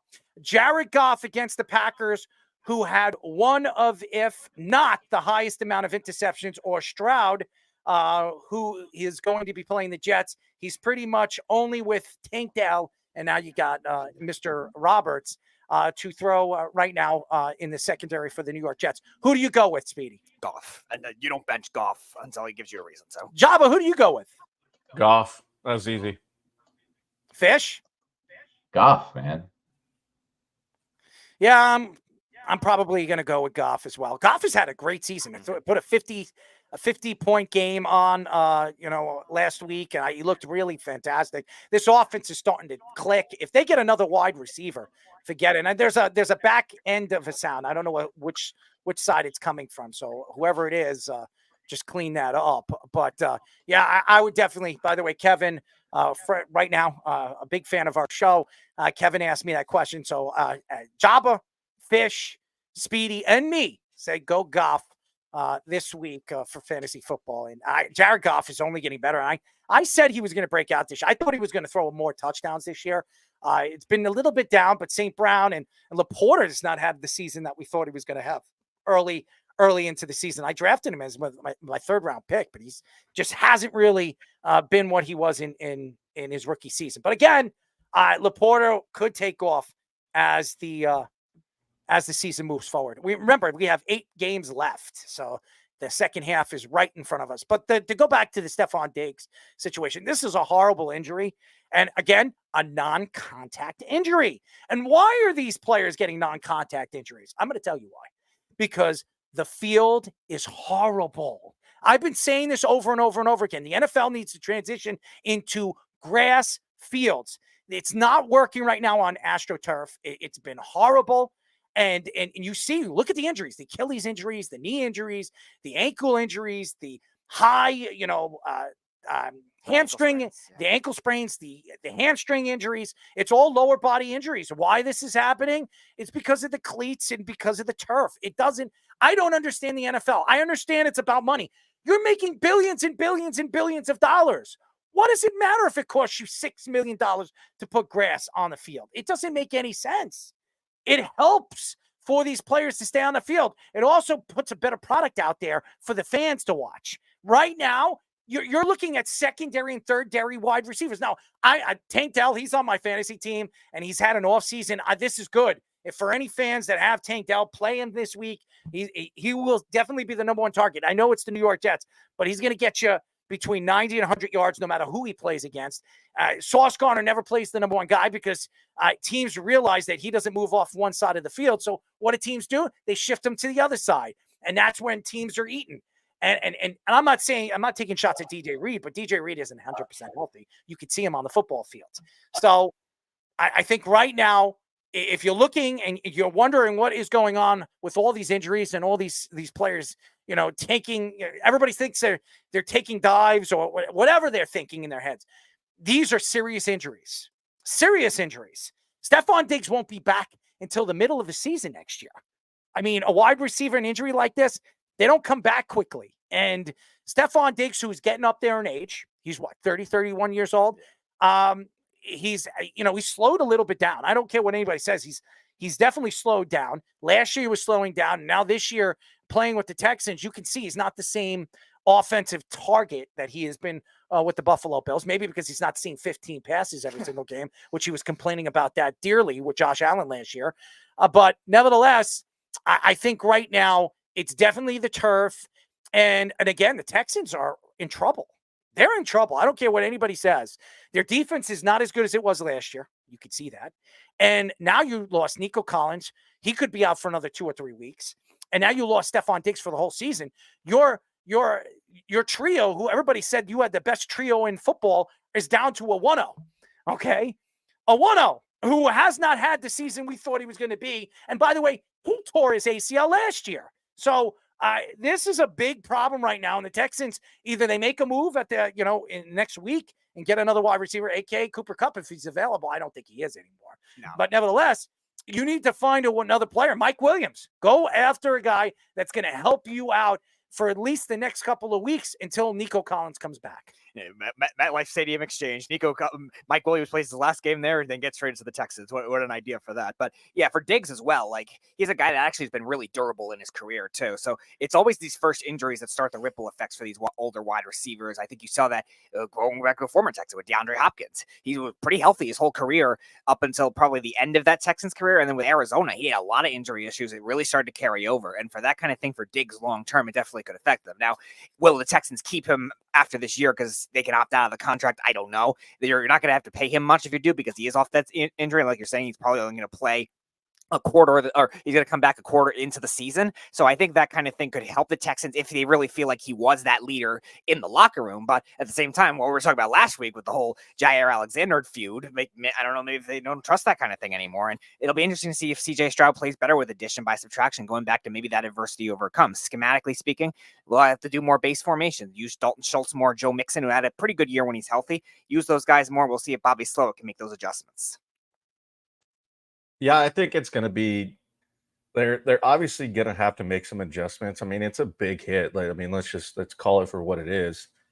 But I think Dalton Schultz comes in and becomes a bigger part of what they do.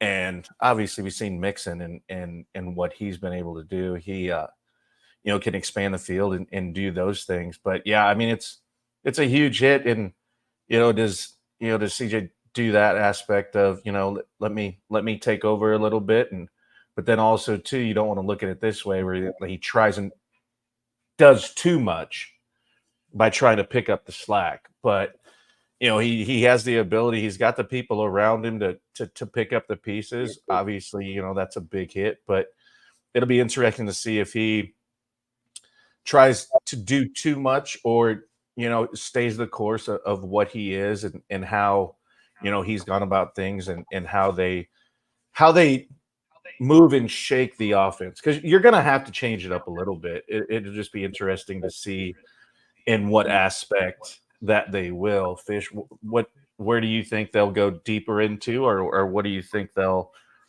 dive into, or do they run it more? Do they expand the field? Like, what do you think? It's going to be the Joe Mixon show for a while right now. He's too good. He's averaging over 5 yards a carry last couple of games, and he's just a touchdown machine. It's unbelievable the Bengals let him go the way they did. He's really produces everywhere he's been so far. It's really confusing to me that they did that, but good for the Texans. They'll go with him. You're right. Schultz will get a little bit more action right now, and it's going to be the Tank Dell show. But they need Collins back. They're not going anywhere for real unless they get that guy back. He's a top 5, top 10 receiver in the league. The way he separates, his downfield speed and the ability to, just run good routes and catch contested catches. He does it all. And he's a breakout player that they really need back in the biggest way. But I actually had a question for you, Job, about someone that you played with.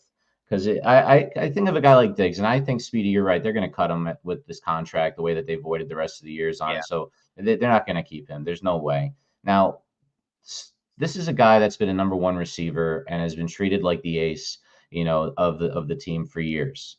He needs to reinvent himself. Now, that takes a couple of years. Now, I know CeCe Sabathia lost the velocity on his fastball and had to reinvent himself as a pitcher. Mike Messina, similarly, years earlier, lost it, and for a couple of years they had like high 4, low 5, at time ERAs, because they really just struggled with playing at this new velocity and having to pitch as opposed to throw. And sometimes you can just rely on throwing it by a guy, and then when you don't have that, I can imagine that changes everything about what you do. So that's what I look at a guy like Diggs. He's going to have to adapt to not being the number one option, and also not getting the ball thrown to him a lot, and running good routes, even if the ball's not coming to him, being just a guy on the field that can help the team that they need, as opposed to the guy that it's everything about them. So, the guys like Larry Fitzgerald and Jerry Rice late in their careers, weren't number one guys anymore, but they helped their team succeed where they could. I don't think Diggs has it in him. I wanted to ask you more about that process, Job, and if you had to do that a little bit later in your career, and you've seen that out of some of the top players that have aged. I think you find out where you find that even balance of, okay, I know I can't do what I did, but I'm still pretty damn good at what I am doing right now. And that was with CeCe developing a cutter, and talking to Andy Pettit, and lost some velo, and not throwing 97. And it was him, just they understand, and that's the biggest thing. Austin Wells hit a home run. It was a solo shot, I think it was. So sweet. I'm on a commercial. Thanks. I'm just helping you, man. I'm helping you. Well, anyways, I'm sorry. I think to the biggest point of that is you recognizing it and you knowing that Father Time always wins. Like, we're not going to beat time. And you just understanding, like, okay, I'm not throwing 97 anymore. I need to evolve with something else and do that. So I think it's self-recognition first and foremost. Like, yes, we all got there. We've all played, but also we got to swallow our own pride sometimes and be like, okay, I got to adapt. I've got to change. I've got to learn. I've got to grow. And, this is in the way that I'm going to do it. So I think it's just the self-awareness of, yeah, you know what? I'm getting older. That it's longer to come back. Like, we're not 22 anymore, and you tear your ACL and you're back in 6 months, and you've got to deal with it. And just the understanding of making adjustments throughout your career, where it's just you're gonna have to do it because you're not gonna be the same player you were when you first came in. That's just not the way it is. And so I think also too, like, you surround yourself with good people and be like, hey, you know what? Let's get you right. Let's work on some things. You're probably not gonna, have that extra gear right away, but let's work on footwork, or let's work on something else. So I think it's just self-awareness and recognition of, like, being open to, I'm not saying change your entire game. I'm not saying that, but you've got to change certain aspects of your game, because it's just, like I said, Father Time's undefeated. Like, we're all on borrowed time. We're going somewhere. So yeah, I'm probably heading to hell. I mean, the devil's waiting for me, and all those demons inside me, right, Speedy? I got a couple of them. Yeah, that's one of my favorite commercials. What, me being a demon? No, the New Jersey Devil in the elevator going That's down. right. He's like, and a good metaphorical depiction of the New York Giants. wow. By the way, I see Aaron Judge, in the dugout talking to Anthony Volpe, looking at an iPad, trying to give him tips on swinging. I don't think Anthony Volpe should be taking tips with Aaron Judge right now. I'm sorry, Aaron. I love you, man. You're the MVP of the American League. I'm not taking tips on swinging at a ball right now because you can't hit a lick. I mean, seriously, I don't know what's going on mentally with him. But if the Yankees lose this series, the finger points are going to be at him, because this guy does not show up in the big game. He just doesn't. We'll get into that in just a few moments. After the Giants' Monday night loss against the Steelers, Brian Burns said that the Giants need to grow up. Burns also stuck up for Brian Daboll, saying that the Giants' struggles are more on the players. Dexter Lawrence also called out the team, saying they need to play with more passion and effort. The Giants said that there was no player on the team that wanted them to make a quarterback change at any point. Jones took responsibility for his interception and his fumble in the fourth quarter. The Giants have won 2 or fewer games at the halfway point of the season in 7 of the 8 years. All right. So you know that the team is behind Daniel Jones. It looks like it. Dexter Lawrence, Brian Burns, and every single player came out and said they don't like the fact that they keep pulling Daniel Jones and putting in Locke or whoever they decide to put in. So they're behind their quarterback. Now, the offensive line, losing Andrew Thomas, is a big loss. And right now, if you're a Giant fan, you can see they're shifting the line. They're trying to find this guy and that guy. It's not working. And that's because Joe Shane gave them no depth in the offseason. They have no depth. And that's the problem right now with the New York Giants. It's the depth situation. They invested money into 2 offensive linemen that have played better than they were last year at those positions, but not good enough. And you can't shift the line because you started the season the way the line has been playing with Andrew Thomas on the other side. Here's the problem. You overpaid Andrew Thomas. No matter how good he is, he can't stay healthy. Andrew Thomas in the last 3 seasons, 2 out of the 3 seasons, he hasn't been 100% healthy. So you paid this guy top tackle, money, and this guy can't stay on a football field. And if he, no matter how good he is, if he's not on the football field, what good is he? What good is he? As far as Dexter Lawrence is concerned, Dexter Lawrence is the best player on this team by far. It's not even close. This guy is not only the best player, could go down as one of the Giants' best defensive players ever. For all the Giant fans that took shots at Gettleman on what he has done over the years, well, he's a pretty good snatch at number 17 or 16. I'm sorry, he was. And Daniel Jones, he hasn't developed into a good quarterback. All right. Brian Daboll is the quarterback whisperer, as the Giant fans were so happy with him in his first year winning Coach of the Year. It is his fault. What, are you kidding me? He's the coach. Who's going to have the finger pointed at him? It's him.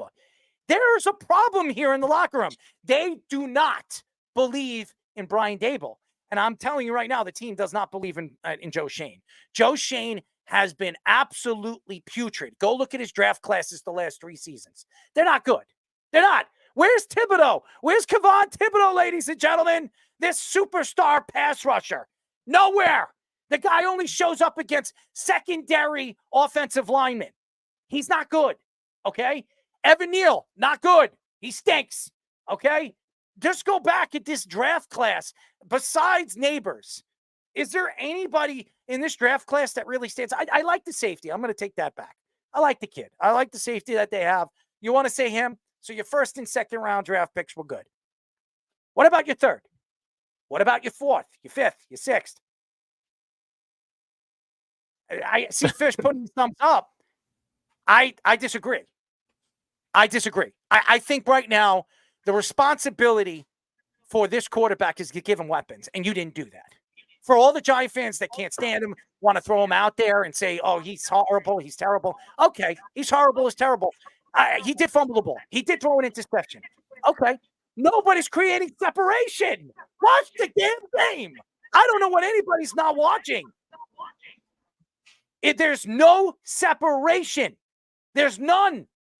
And right now, if you look at this organization and you're trying to find out, positives for this team moving forward, there is none. Here's the positive right now. The season's almost over. The season is almost over for you Giant fans and for you Jet fans, including yours truly. There is nothing to be excited about. Hey, the only excitement I have is watching the Buffalo Bills and Josh Allen shut everybody up. That's the only thing I'm liking right now. He's shutting everybody up. And hopefully he goes to the Super Bowl and wins the Super Bowl and finally ends this stupid drought that the Buffalo Bills have. But right now, Brian Daboll is the cause and Joe Schoen is the cause of this woe, this team's woes.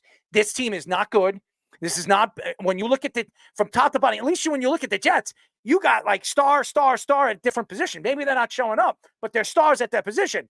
Where do you see the stars on this team? You got Neighbors, you got Dexter Lawrence, and Brian Burns. Shut the F up. I am so tired. What have you done? Okay? I don't care what early in the season. You have a lot to say, man. You got a lot to say. In the first 3 games of the season, what did you do? What did you do, Brian? You did nothing. The last 4 games, when you have a beast of a man like Dexter Lawrence, taking up 2 or 3 guys, it opens up the field for you, does it not? Okay? Brian, you're supposed to be a leader. You're making leader money, $26 million a year. You're one of the highest paid linebackers in the league. Shut the hell up and go out there and play the damn game. Don't make excuses. Don't blame. Don't point fingers at this guy or that guy or nobody. Okay? Leadership is, you're the leader, dude. Go out there and be a leader. Shut the F up. And by the way, you didn't want your quarterback, or you said you didn't want the change? Then go to the coach when the game's over and say, don't be changing it. Let's play it. Let's ride or die. We're ride and die with Daniel Jones. Let's see what we have with Danny Dimes or Danny Pockets or Danny Toilet. I don't know. $40 million a year. Danny Hole in One. Speedy, you know about the hole in one. I'm not that good of a golfer to know that. Well, you definitely like the hole in one, right? I like it. I figured you liked it. And I like barely the hole done in one it too. I mean, Jabba likes the hole in one. I mean, you can't miss Jabba, right? Nope. You miss 100% of the shots you don't take. There you go, Speedy. You got to shoot that. I mean, I can shoot it. That doesn't mean I'm going to do well. I mean, it might be a better success rate than Greg Zerline kicking a field goal, but Well, No, I'm not embracing it. No, you got to find the hole, right? Well, yeah, that's how you play golf. That's how you play anything, right? You got to find that hole. Not necessarily. Yeah, you do. The hole is there. You got to find it. You got to dig. I mean, That's you from doing it. You could play football without finding a hole. Well, that's not true. I mean, they find You have holes. to find gotta find the hole. And as a running back, as a receiver, not necessarily. As a kicker, I mean, you might, but Greg Zerling doesn't seem to know how to do it because he does need a new leg, as this graphic doesn't imply. And going back to the Giants need a new identity when it comes to a team culture. And I think So, Speedy, you have a third leg? Does it look like I have a third leg?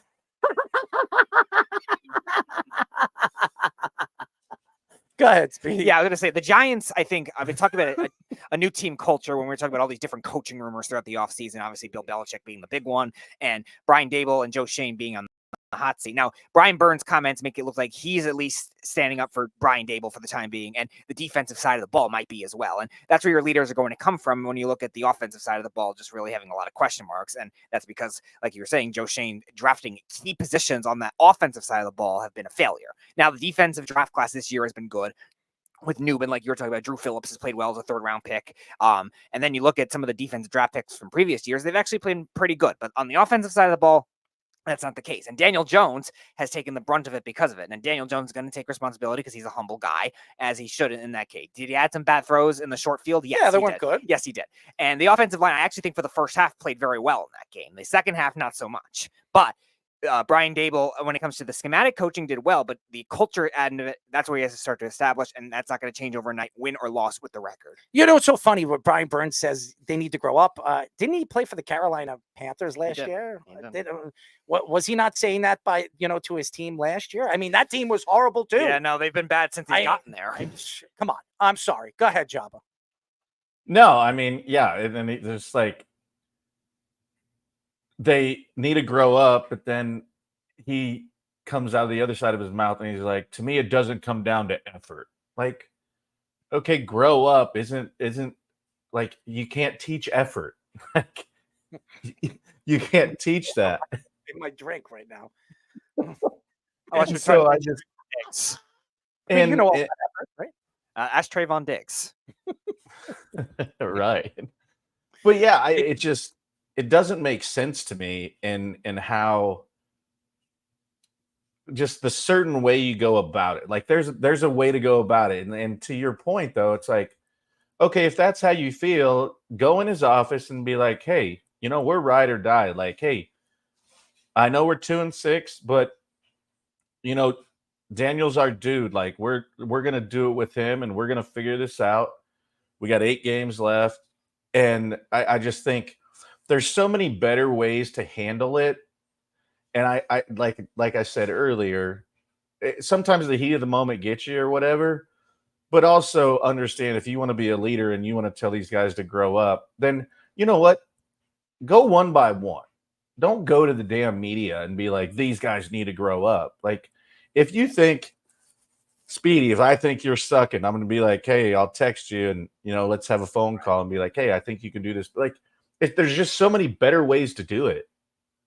And I hate when it comes out to in the media now, like, it's kind of what we touched on earlier. Like, you kind of lose a clubhouse because you're like, oh, you don't want to talk to me, but you'll go talk to the media and say we need to grow up. Like, well, let's say what it is. Like, you need to grow up. If you're a leader making the money that you are, why don't you face to face me? I have more respect for you if you man me up and be like, hey, I don't think you're doing your job, instead of going to the media. And I mean, we all have phones, we've all got tablets, we've all got computers. There's very few people that don't look at social media. That's just part of what the nature of the beast is these days. And so when you have a guy that's supposedly to be a leader making the amount of money he's making, and instead of facing me and be like, hey, I think we could do this better, or going to the coach and be like, hey, I think we can do this better. And it literally makes zero sense because there's a time and a place for everything. And I just hate how they handle it sometimes, in the fact that instead of talking to one another, they talk through the media to get the point across. And I do not like that whatsoever. Fish?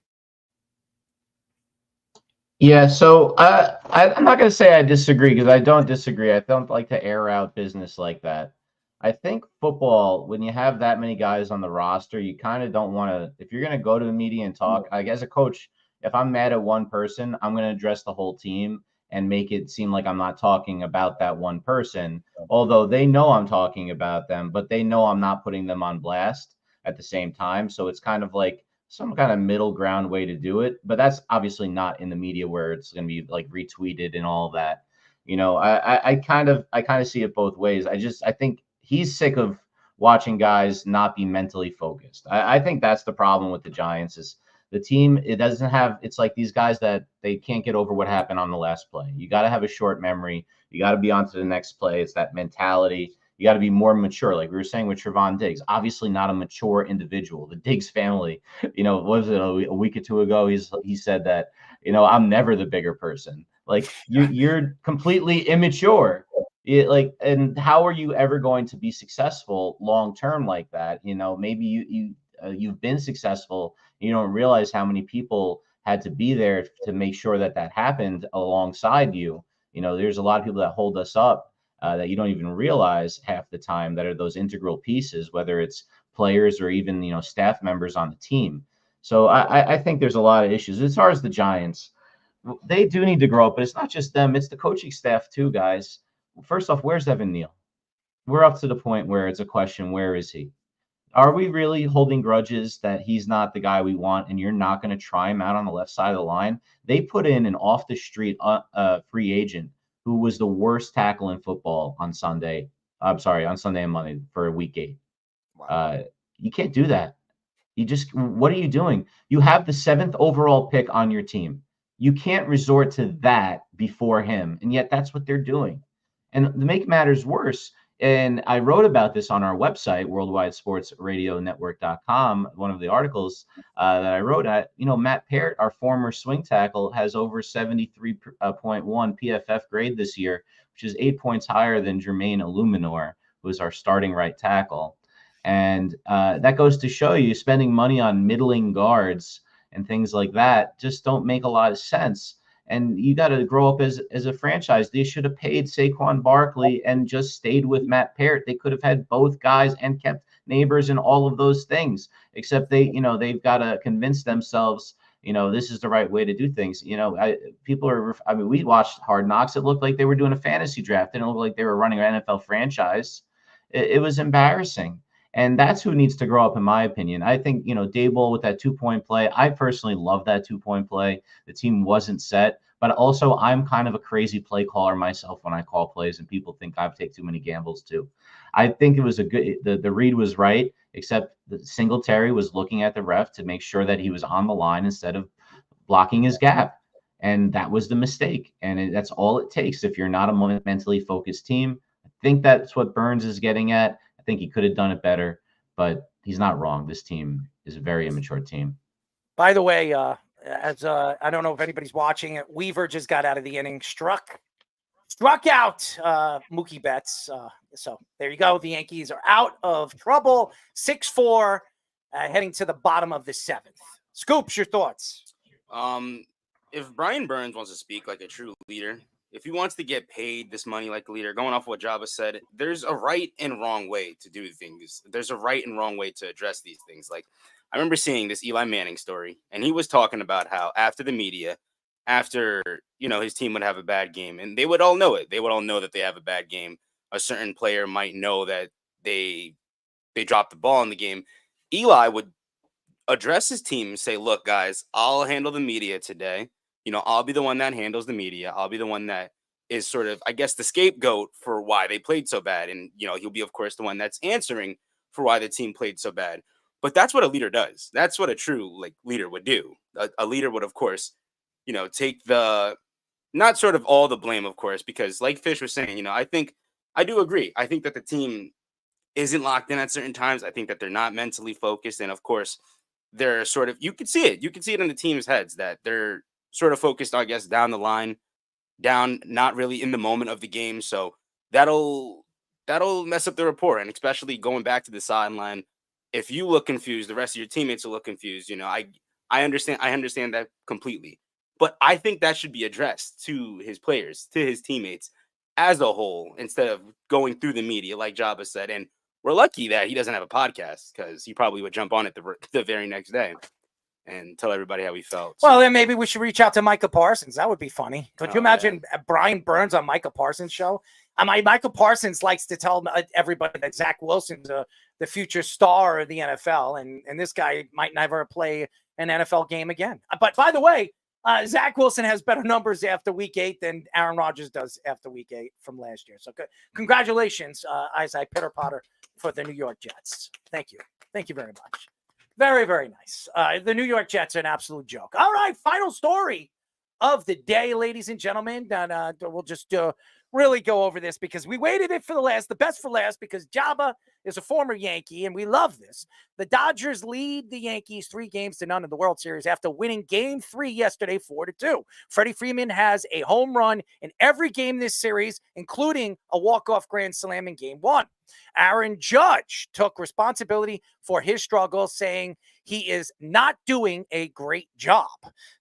Stephen A. Smith said that the New Yorkers are never going to forget Judge's struggles. In Game 3, the Yankee fans gave him a standing ovation before his first at-bat, but booed him at the other times. There was a lot of controversy with Aaron Boone's pulling Garrett Cole at just 88 pitches in Game 1. Boone was also criticized for putting in Nestor Cortez during extra innings Game 1 after not pitching for a month. Freddie Freeman has the same amount of home runs this series as the Yankees team combined. Well, Freddie Freeman has been a killer for the New York Yankees. Had another home run tonight, I think in the first inning, and gave them a 2-0 lead. Here's the thing. The Yankees right now, with Aaron Judge, and everybody's comparing Aaron Judge to Ohtani. And Ohtani's not having a good series either. He really isn't. But right now, Ohtani and the Dodgers are up 3-0. Yes, the Yankees could win game number 4. Who cares? But Ohtani has had a better playoff run than Aaron Judge. As a matter of fact, this is Ohtani's first real playoff run, and he has better numbers in this playoff than Aaron Judge has in the last 3 years. I mean, Aaron Judge needs to figure out, when the time is tough or when the going gets tough, how to figure out not to swing at bad pitches. These pitchers are pitching him high and inside or away and low. And when he's pitching, and by the way, when they're pitching down the middle and he has his pitch, he can't hit. He's striking out over pitches that he's smacking to the next hemisphere usually during the regular season. I don't know what's going on with Aaron Judge. Obviously, it's a mental thing. It's technique. They said that it could be that a bunch of things, but baseball's a mental game. And Jabba, you have your own thoughts to it, because you've pitched, you've been in the World Series, you pitched in the World Series, you've won a World Series ring, so you know what it takes to win the big game. I just think Aaron Judge right now, as the leader, as an MVP, as a guy that stands out for what the Yankees believe in, and being the leader of this team, you're taking responsibilities, but go out there and hit the ball. I mean, you're up right now. He's 0 for 1 right now. He's not doing much. How about hit a home run right now and give the Yankees a 3-run lead right now and close the deal for this team? This has been a big problem for Aaron Judge's career. And if he never wins a World Series, if this is the only time he goes to the World Series with this Yankee team, or if he goes to the World Series numerous amount of times and can't figure this out, he's going to always, even if he's a Hall of Famer, he's always going to be looked at as the guy that can't get it done. Don Mattingly, love Donnie Baseball. Donnie Baseball was my favorite player. Donnie could never get it done. He could never get it done. No offense to Don Mattingly. I love him dearly. I met him a couple of times. Love talking to him. Donnie is a guy that I looked up to as a young kid. Always wanted to be Don Mattingly. Don Mattingly, as a manager, as an assistant coach for the Yankees, as a player, never won a World Series. Ever won a ring. That said, and it's just bad luck, but Donnie just couldn't get it done. Or he just had bad luck, bad back, just couldn't find a way to put it all together. Aaron Judge is going in that route. He's going into that route of just not succeeding, not being. That's another captain. Derek Jeter got it done. Oh, there's a home run. It looks like that's a pop-up. It looked like a home run off the bat. But, nevertheless, I just think that right now the Yankees' woes are really strategically their superstars. Soto's not hitting right now. Aaron Judge isn't hitting right now. Gleyber Torres, who is hot, is not hitting right now. Giancarlo Stanton, who had one home run in game number 1, is not hitting right now. They're just not getting enough hits. In the back of their order, Volpe finally hit one. And Wells hit one. The back of the order just not giving them enough. They're just not getting enough from this lineup. And if you're not getting enough and your pitching is doing everything, and by the way, I'll say this about the Yankees pitching. The Yankees pitching has done enough to win games. They've done enough. But they're just not getting timely hitting, and that goes from the players. And by the way, Jazz Chisholm, shut the F up, man. Stop opening your mouth. You have not done enough for this Yankee team. And I know he got 3 steals in one game.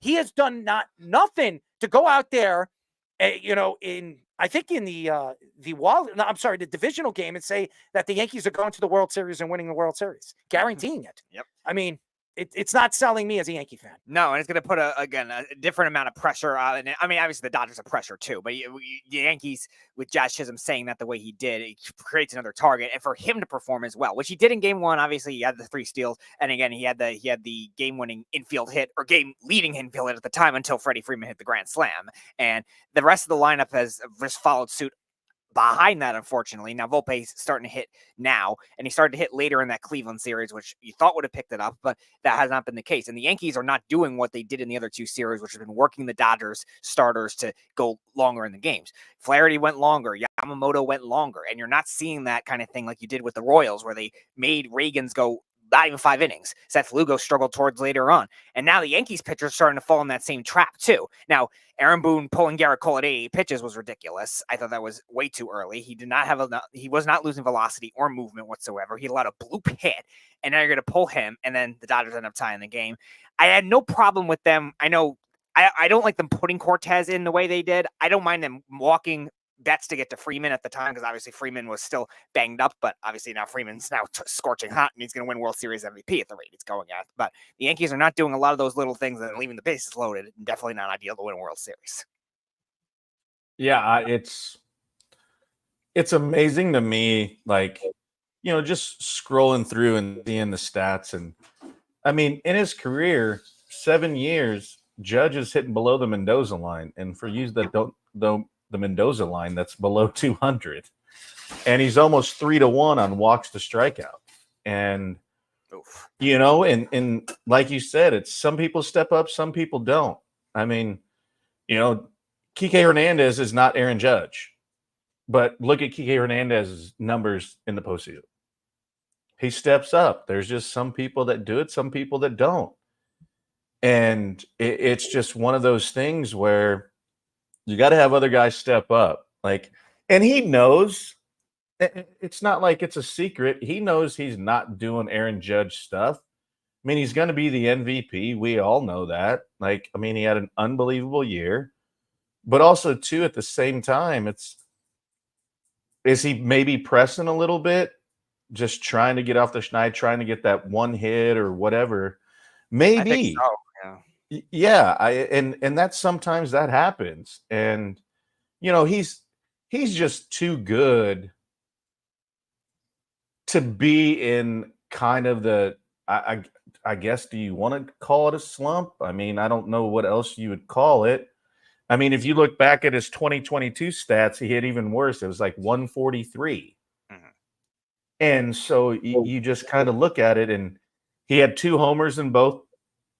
And he had 2 more RBIs this year than he did in 2022. But then you go look at his whole, and you're just like, man, he's hitting $196, with almost triple the amount of strikeouts to walks. That was one thing he really, really worked on in the last couple of years that he's expanded his game with.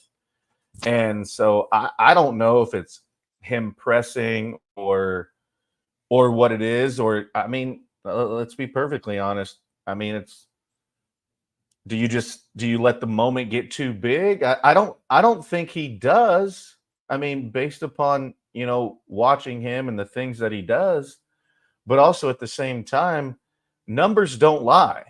Mhm. And we've seen exactly what it is. And if you're not going to have other guys step up and, you're going to need more than one. And they really haven't had that. And but their pitching really hasn't let them down. Nope. I think one of the craziest damn things ever was Tommy Kahnle threw 61 straight changeups. That's unbelievable. That's absurd. It is. It's crazy. Like, 'Cause that's unbelievable. I don't think I've thrown 61 changeups in my life. Like, that's a serious statement. I don't think I've thrown 61 in my life. Wow. And I get it, but they've held it in. I don't know if you bring Weaver in the seventh inning down, or up 2, but I guess it's a make or break for them. That's more. Well, yeah, because you got Betts. I bet he goes back out, and then they probably go to Kahnle, I would assume. By the way, I want to say something because I'm reading some of the posts in the chat room, and Keith says Jazz Chisholm's had a really good series. Okay, Jazz Chisholm's had a really good series. Here, Keith, this is a number that you need to understand. Going into this game, he's 4 for 19. You think that's good? 4 for 19. That's good. Why? Because he had one game that he has stolen 3 bases. He's not playing well. Stop it, Keith. You're so into what you say. Oh, Errol, you said this and you said that. Hey, Keith, I'm going to tell you what I'm saying. You're out of your damn freaking mind if you think Chisholm's had a good series. 4 for 19 is not good. It's not. So stop saying he's had a good series. Keep it. Why don't you stick it up your ass, okay? Stick it up your ass. Because you want to attack what I have to say? I'm looking at the numbers right now. They're not good. So stop it. He is not having a good series. So stop trying to sell everybody. Oh, Jazzy's having a good year, a good series. He stinks, okay? He stinks.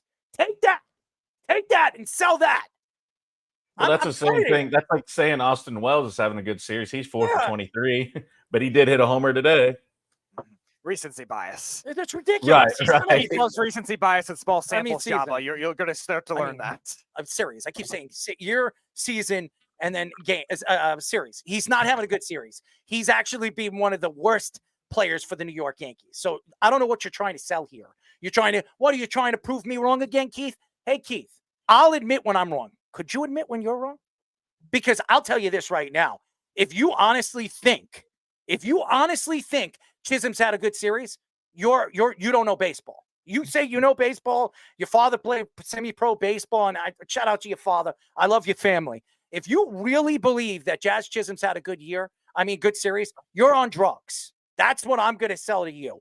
Because he's had one good game. And how many times has he been struck out in the last 5 games? I don't know. 1, 2, 3, 4, 5, 6. He struck out twice tonight. 7, 8 times. 8 times. Think about that. You think that's good? He's coming for the 3-for-1 ratio. Oh, he's great. Let's pitter patter. Let's pitter patter for the great Keith. You can enjoy his applause with Jazz Chisholm as he claps after the Yankees It's lose a joke. after his called shot. Joke. Trying to be Mark Messier. Hey, it's just a joke. I'm so tired of listening. You want to attack me? I'm going to attack you. I sit here and I listen to you. You want to attack me? I said this. I said that. I like this. I like that. Yeah, I like a lot of different things. I was wrong about some things. You're not going to always be right. I'm not always right. But I would tell you this. When I'm wrong, I admit I'm wrong. When you're wrong, you don't admit when you're wrong. Okay? And you're wrong. Okay? This team is not hitting. They're not getting timely hitting. And you can see why this team is down 3-0. Okay? And then you come on the show and you say, well, Kansas City's not good. Cleveland's not good. All right. Well, Cleveland had the second best record in the American League. Cleveland had the best bullpen in baseball. You're going to tell me good bullpens. You're going to tell me they're not good? I mean, they shut down every single team throughout the season. They bumped into a wall, and that was called the New York Yankees. So stop saying that the Yankees don't deserve. You're making it seem like the Yankees don't deserve to be here. They deserve to be here. They deserve it. And you're going to say, well, I never said that. Well, guess what, Keith? You like to say things that I never said. So take that and shove it up your ass. I'm sorry, Job. I had to add my take on that one. Fish, before go with your point. I just want to add to what Jabba was saying too with the pressing of Aaron Judge too. Like I think even when he was struggling in the other two series, he was still getting longer at bats. He was still getting walks sometimes. He's not even doing that in this series, and it led to a big on base percentage problem with him, Chisholm, and even Stanton at certain points too. So, Speedy, you bring up Chisholm, and we talked about he's not really having a great series. When he gets on base, he is a difference maker. He needs to get on base more. They need to stop striking out so much, get on base, try to get some, just hit it where they're pitching it, just like poke it out into there, because Chisholm's a force when he gets on. He almost won that game 1 all by himself in the 10th inning, stealing 2 bases, getting a nice single to lead off, and then, came in and scored. And what a great job of playing small ball. But that was, in my opinion, the only exhibition of the Yankees really doing that all series, where the Dodgers continuously able to squeak out runs here and there. And it's really difficult. I find the Dodgers, have been just playing better baseball as a team than the Yankees, not just if they hit it or don't. That's obviously besides the point. Look, Ohtani's not really doing it. He's playing hurt, I'm sorry, Speedy? I said they don't chase at all. It's crazy. Look, they're a great team for a reason, but the Yankees played well enough to win game 1. There were some questionable managerial decisions, putting Cortez in there. Job, I got to ask you, putting in a guy who hasn't been in 3 weeks into the 10th inning, to close out game 1 of the World Series. I know that they kind of messed with you, like when they brought you in, giving you lots of like odd days of rest.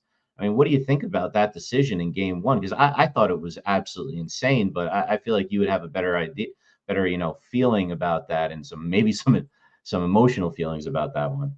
Well, I think you put him in that situation. You have Tim Hill and Nestor up together, and Tim Hill's obviously thrown the ball well for you, and Nestor hasn't thrown a pitch, let alone this high leverage pitch, in over 5 weeks. So for me, I don't put him in. I just not in that situation where, coming off injury, not being in a high leverage situation in a long time, and Tim Hill's throwing the ball well for you. Then he comes in the next day and goes 1, 2, 3, and you're just like, well, all right, this could have gone a different way. But yeah, I wouldn't have done it personally, just for the mere fact that I don't care how many bullpens you throw or what you do, you can't replicate being on the mound, especially now you're in a World Series. I mean, you couldn't fit a greased BB up that thing. And so, you're puckered. And so it just would have been, for me, I think you get his feet wet in a certain situation where it's not super high leverage, and see what he's got, and then go from there. Yeah. Did he have some good at bats? Yeah. But I just think overall in that situation with the leverage and what's on the line, I don't put him in there, but hell, what do I know? Yeah, and just to follow up, that was one crazy decision. The other one was by Luis Rojas in game 3, sending someone who I may be able to beat in the foot race, Giancarlo Stanton, home when we're down more than 1 run in this situation where it doesn't make much sense. And everyone, and I'll put up the clip in a second, can tell that this is and we know that Teoscar Hernandez has got one of the best arms in the business, and you're sending the slowest runner in baseball home. Well, these are some unforced errors being made by the Yankees coaching staff. And if we're not playing small ball, you just have to be hot with your home run hitters to win, basically. And they're not hot, except Stanton. And, I would say he's not, as hot as he could be, but it's a problem. That's why they're down 3-0. Those types of things combined just drive, it's hard to watch. I still believe in Judge. I think we're still going to hear from him before this is all said and done. And I think he's going to come out and at least have one really good game for us. I just can't believe he's going to be a complete zero after putting up, such a stretch of just dominance that we haven't really seen since Barry Bonds. It's outrageous that he would be able to do absolutely nothing in the playoffs after dominating the way he did. So, I just think the coaching is really kind of an issue. And, Boone, you could say if they get swept, if something happens here and they get swept, there's going to be questions about Boone's job, even though they're in the World Series. That's the price of having Luis Rojas on the team. You know, I understand what you guys are saying, but I don't. I think if you look at what Aaron Boone has done for the Yankees in 6 out of the 7 years, he's one of only 2 managers to go to the playoffs in that many years, and this guy has no management experience. I understand he has not really won the big game, and again, we've seen this before, and we've heard this before many times. Hopefully, Aaron Boone, makes the Yankees can make a comeback and maybe make this series interesting, even if they lose. But I don't blame this all on Aaron Boone. The players aren't hitting. The manager doesn't go up to the plate and swing at the ball. Okay, he's just he's putting him into the position by statistics. And they're supposed to show up in the game, and they're not. That's not his fault. Yeah, that Cortez move was an interesting move. If you want to blame him, that was his fault. But the fact that they're down 3-0, are you going to blame Aaron Boone for that? That's not Aaron Boone's fault. He's done everything he was supposed to do besides the Cortez when it comes to the bullpen. No question that he has. The pitching has shown up every single game.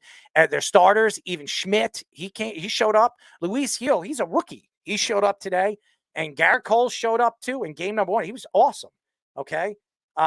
Yes, Aaron Boone did lose game number 1. Keith, you're gonna blame Aaron Boone on why the Yankees aren't hitting? Come on, dude. And that just shows you how crazy you are with your takes. Okay. You want to attack me, and I'm gonna attack you. You're wrong. And by the way, just so you know, Keith, and you can go look at statistics because you're so good at it. You said right now, yeah, the National League did beat the American League when it came to stats throughout the season. I think they were 152 and 139. Not bad. Okay. They're not that much better. And by the way, out of the top 10 teams in the major leagues, 6 out of the 10 hitting wise are American League teams, just so you know. So you keep throwing the American League stinks. They stink. Well, why is that? Why are those statistics there? I don't know. Keith, you can go send me something tomorrow in a text or whatever the hell you want to do to piss me off, because that's what you like to do. But you're not going to go out there and you're going to try to call me out on some of the things that you say during the show, and I'm not going to go attack you. Anyways, Tommy, before we go, your thoughts?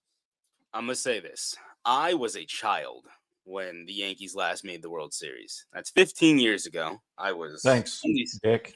7 years old. Now I am a man. He was playing with his mom's tit. Huh? No, I'm not embracing it. I responded with the Speedy was, hanging on his mom's tits till she was 3. Till he was 3, right? You were like hanging? Were you doing a swing action? I don't know.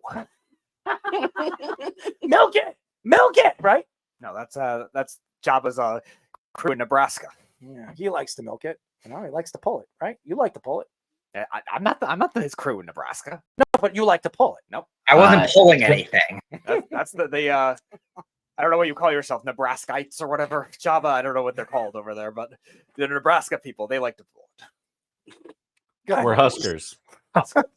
You like huskying and pulling it and ripping it. No, that's the Nebraskans. The Huskers. You have to be open for it, right? If I somehow want to embrace a farm lifestyle and move to Nebraska. So you'll pull it. I'll pull corn, yeah. Somebody's butt. I'll pull corn. Anyways, go ahead, Scoops. I'm sorry to cut you. I forgot what I was saying. Yeah, so pulling. No, you were mentioning the pulling. Breastfeeding. We were talking about that. Yeah. But yeah, I was only 7 years old when the Yankees last made the World Series. Now, I am a grown man.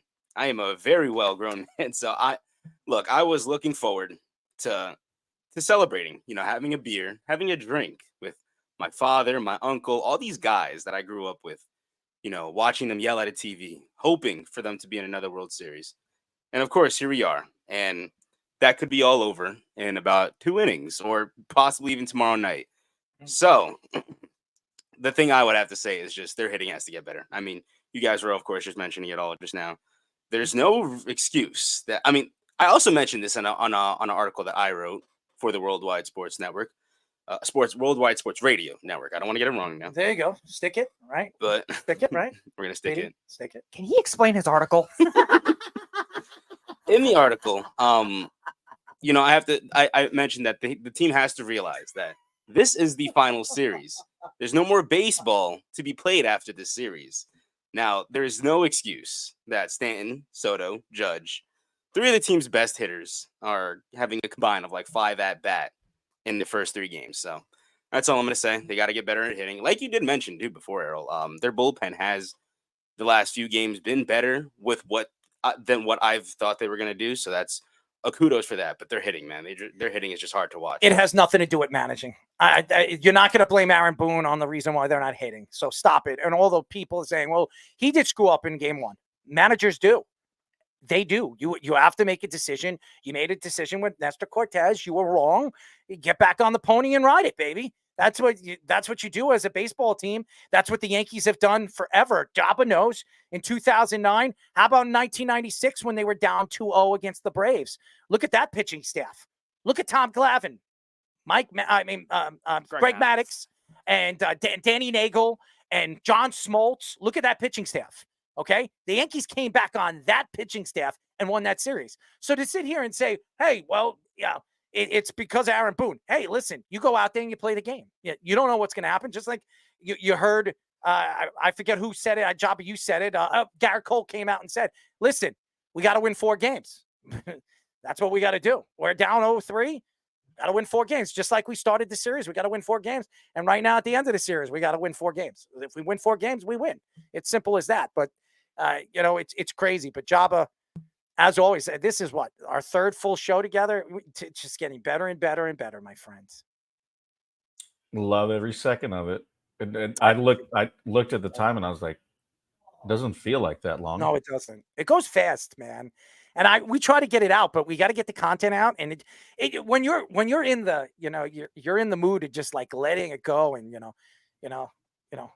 spear chucking and buffaloes, right, Speedy? Spear chucking buffaloes. I don't hunt buffaloes. You ever had buffalo? I actually have. I've had bison meat before. It's pretty good. What does it taste like? It's probably a little better, like a more flavorful chicken kind of. Chicken? What kind of taste? Does it have like a tangy taste on your tongue? What? What are you even talking about? Does it have like that tangy? No! Is it spicy for you? No, not bison meat on its own, no. But what do you like about it? Is it like chewy? Is it like rubbery? Yeah. No, not rubbery. It's a better flavor. It's better flavor. What kind of flavor would you? I told you it's a more tender, more flavorful version of chicken. I mean, would you share it with Jabba if you had a nice big bison in front of you? What are you even talking about? I'm not hunting these things. Do you imagine Speedy with a gun in the woods trying? I can imagine him with a slingshot.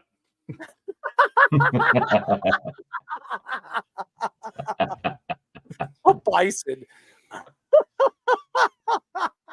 How about chasing geese with our friend? Yeah, I'll leave Kenny to that one. I mean, by the way, Kenny's the expert. Jabba, you haven't met Kenny yet. He's been on the show before, and he's he's an interesting cat. He actually chases geese. Oh yeah, he likes chasing geese and scaring geese. We got good birds around here. There you go, Kenny. No, Kevin, I have not had Colorado oysters before. That's a pretty good oyster. I have not had Colorado. You never opened up an oyster before? I don't know what Colorado oyster is. No, but you never opened up an oyster. I've had oysters before, yeah. Yeah, but how did you open up the oyster? Like, show us how you open up an oyster. What? Just show us. What? Show us. What are you even talking about? How do you open up an oyster? Have you had Rocky Mountain oysters? No. That's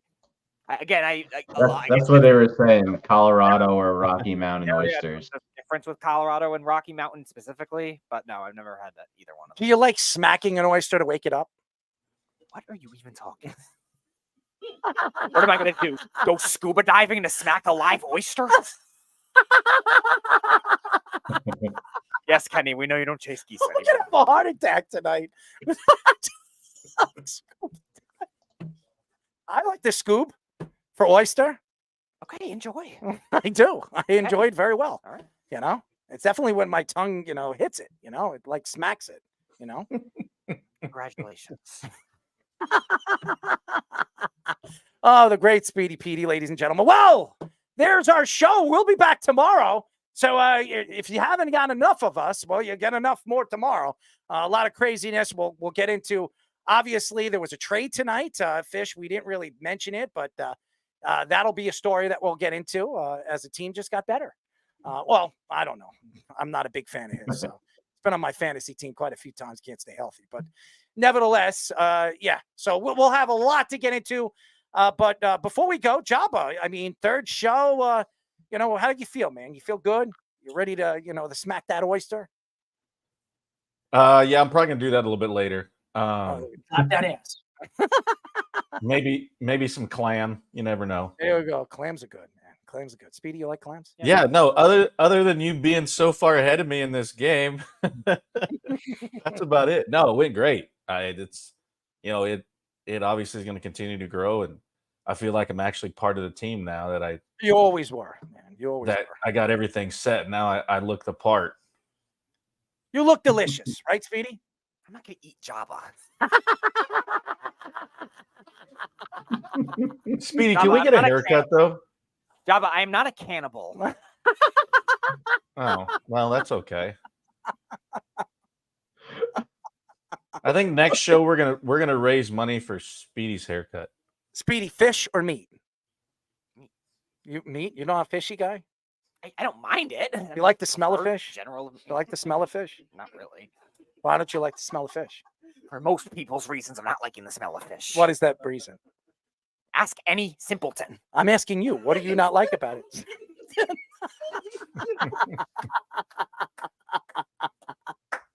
Oh, the simpleton of Speedy. I mean, Speedy After Dark, ladies and gentlemen. You got to add Jabba's face to that right there. Yeah. I mean, you're gonna have to, stick him on Speedy's ass or on that, that. Hold chest. on, I'm not his dog. Relax. That's why he's wearing a chastity belt, because we don't want the dog to get to that. I mean, we're gonna have to do something with Speedy. Speedy, what do you think? I'm not doing anything involving chastity belts, whatever the hell those are. Oh man. Well, I like the smell of fish, especially the ones that aren't you special? Especially when they're close. I have a nice line between them. That's good, right? Okay. You like lines? I'm not great at fishing. Good job, Kenny. I'm good at fishing. Good job, Kenny.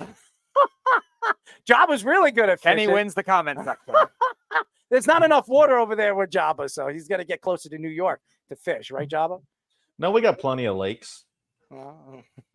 Plenty of lakes, but not enough fish, right? Sometimes we lack a little bit. Speedy, you see that? I like ripping lips though. There you go, Speedy. He likes to rip lips. You like to rip lips? Why would I rip anyone's lips? Have you ever sniffed lines?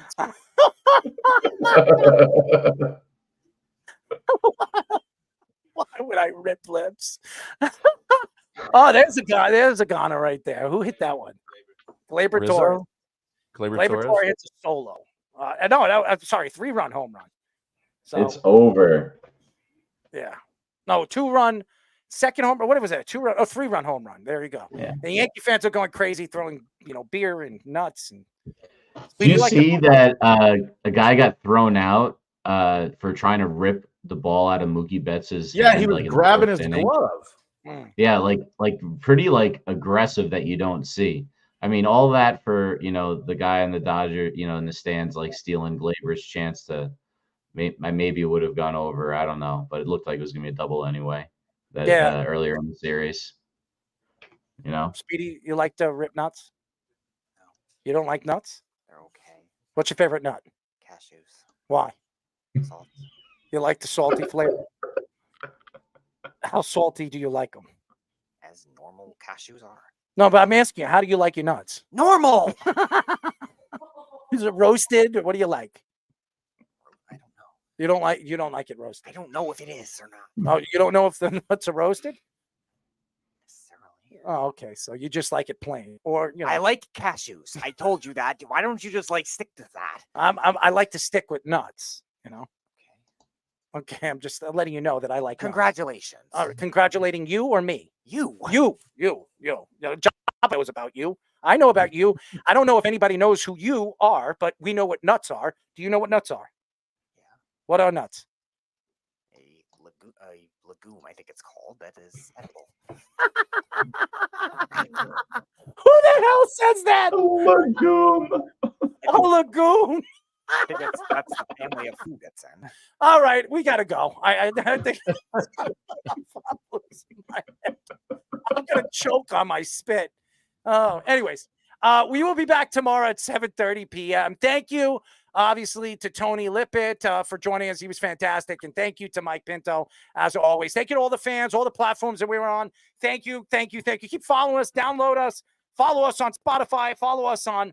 Spotify, Apple, all of them, YouTube, every single platform. And by the way, ladies and gentlemen, our new show name, which will be promoted next week, as long as everything gets done, it's Jabba on the Jabba and the Mouth. I'm sorry, I'm a little out there tonight. Jabba and the Mouth. So that's that is going to be the name of the show moving forward, and we're very excited. You guys are going to check out the logo. It's going to be great. And moving forward, branding and everything like that. So shirts and all that other stuff, hats and Speedy's dirty underwear. Anyways, that's it for our show, ladies and gentlemen. We'll be back tomorrow. Good night. You're listening to the Worldwide Sports Radio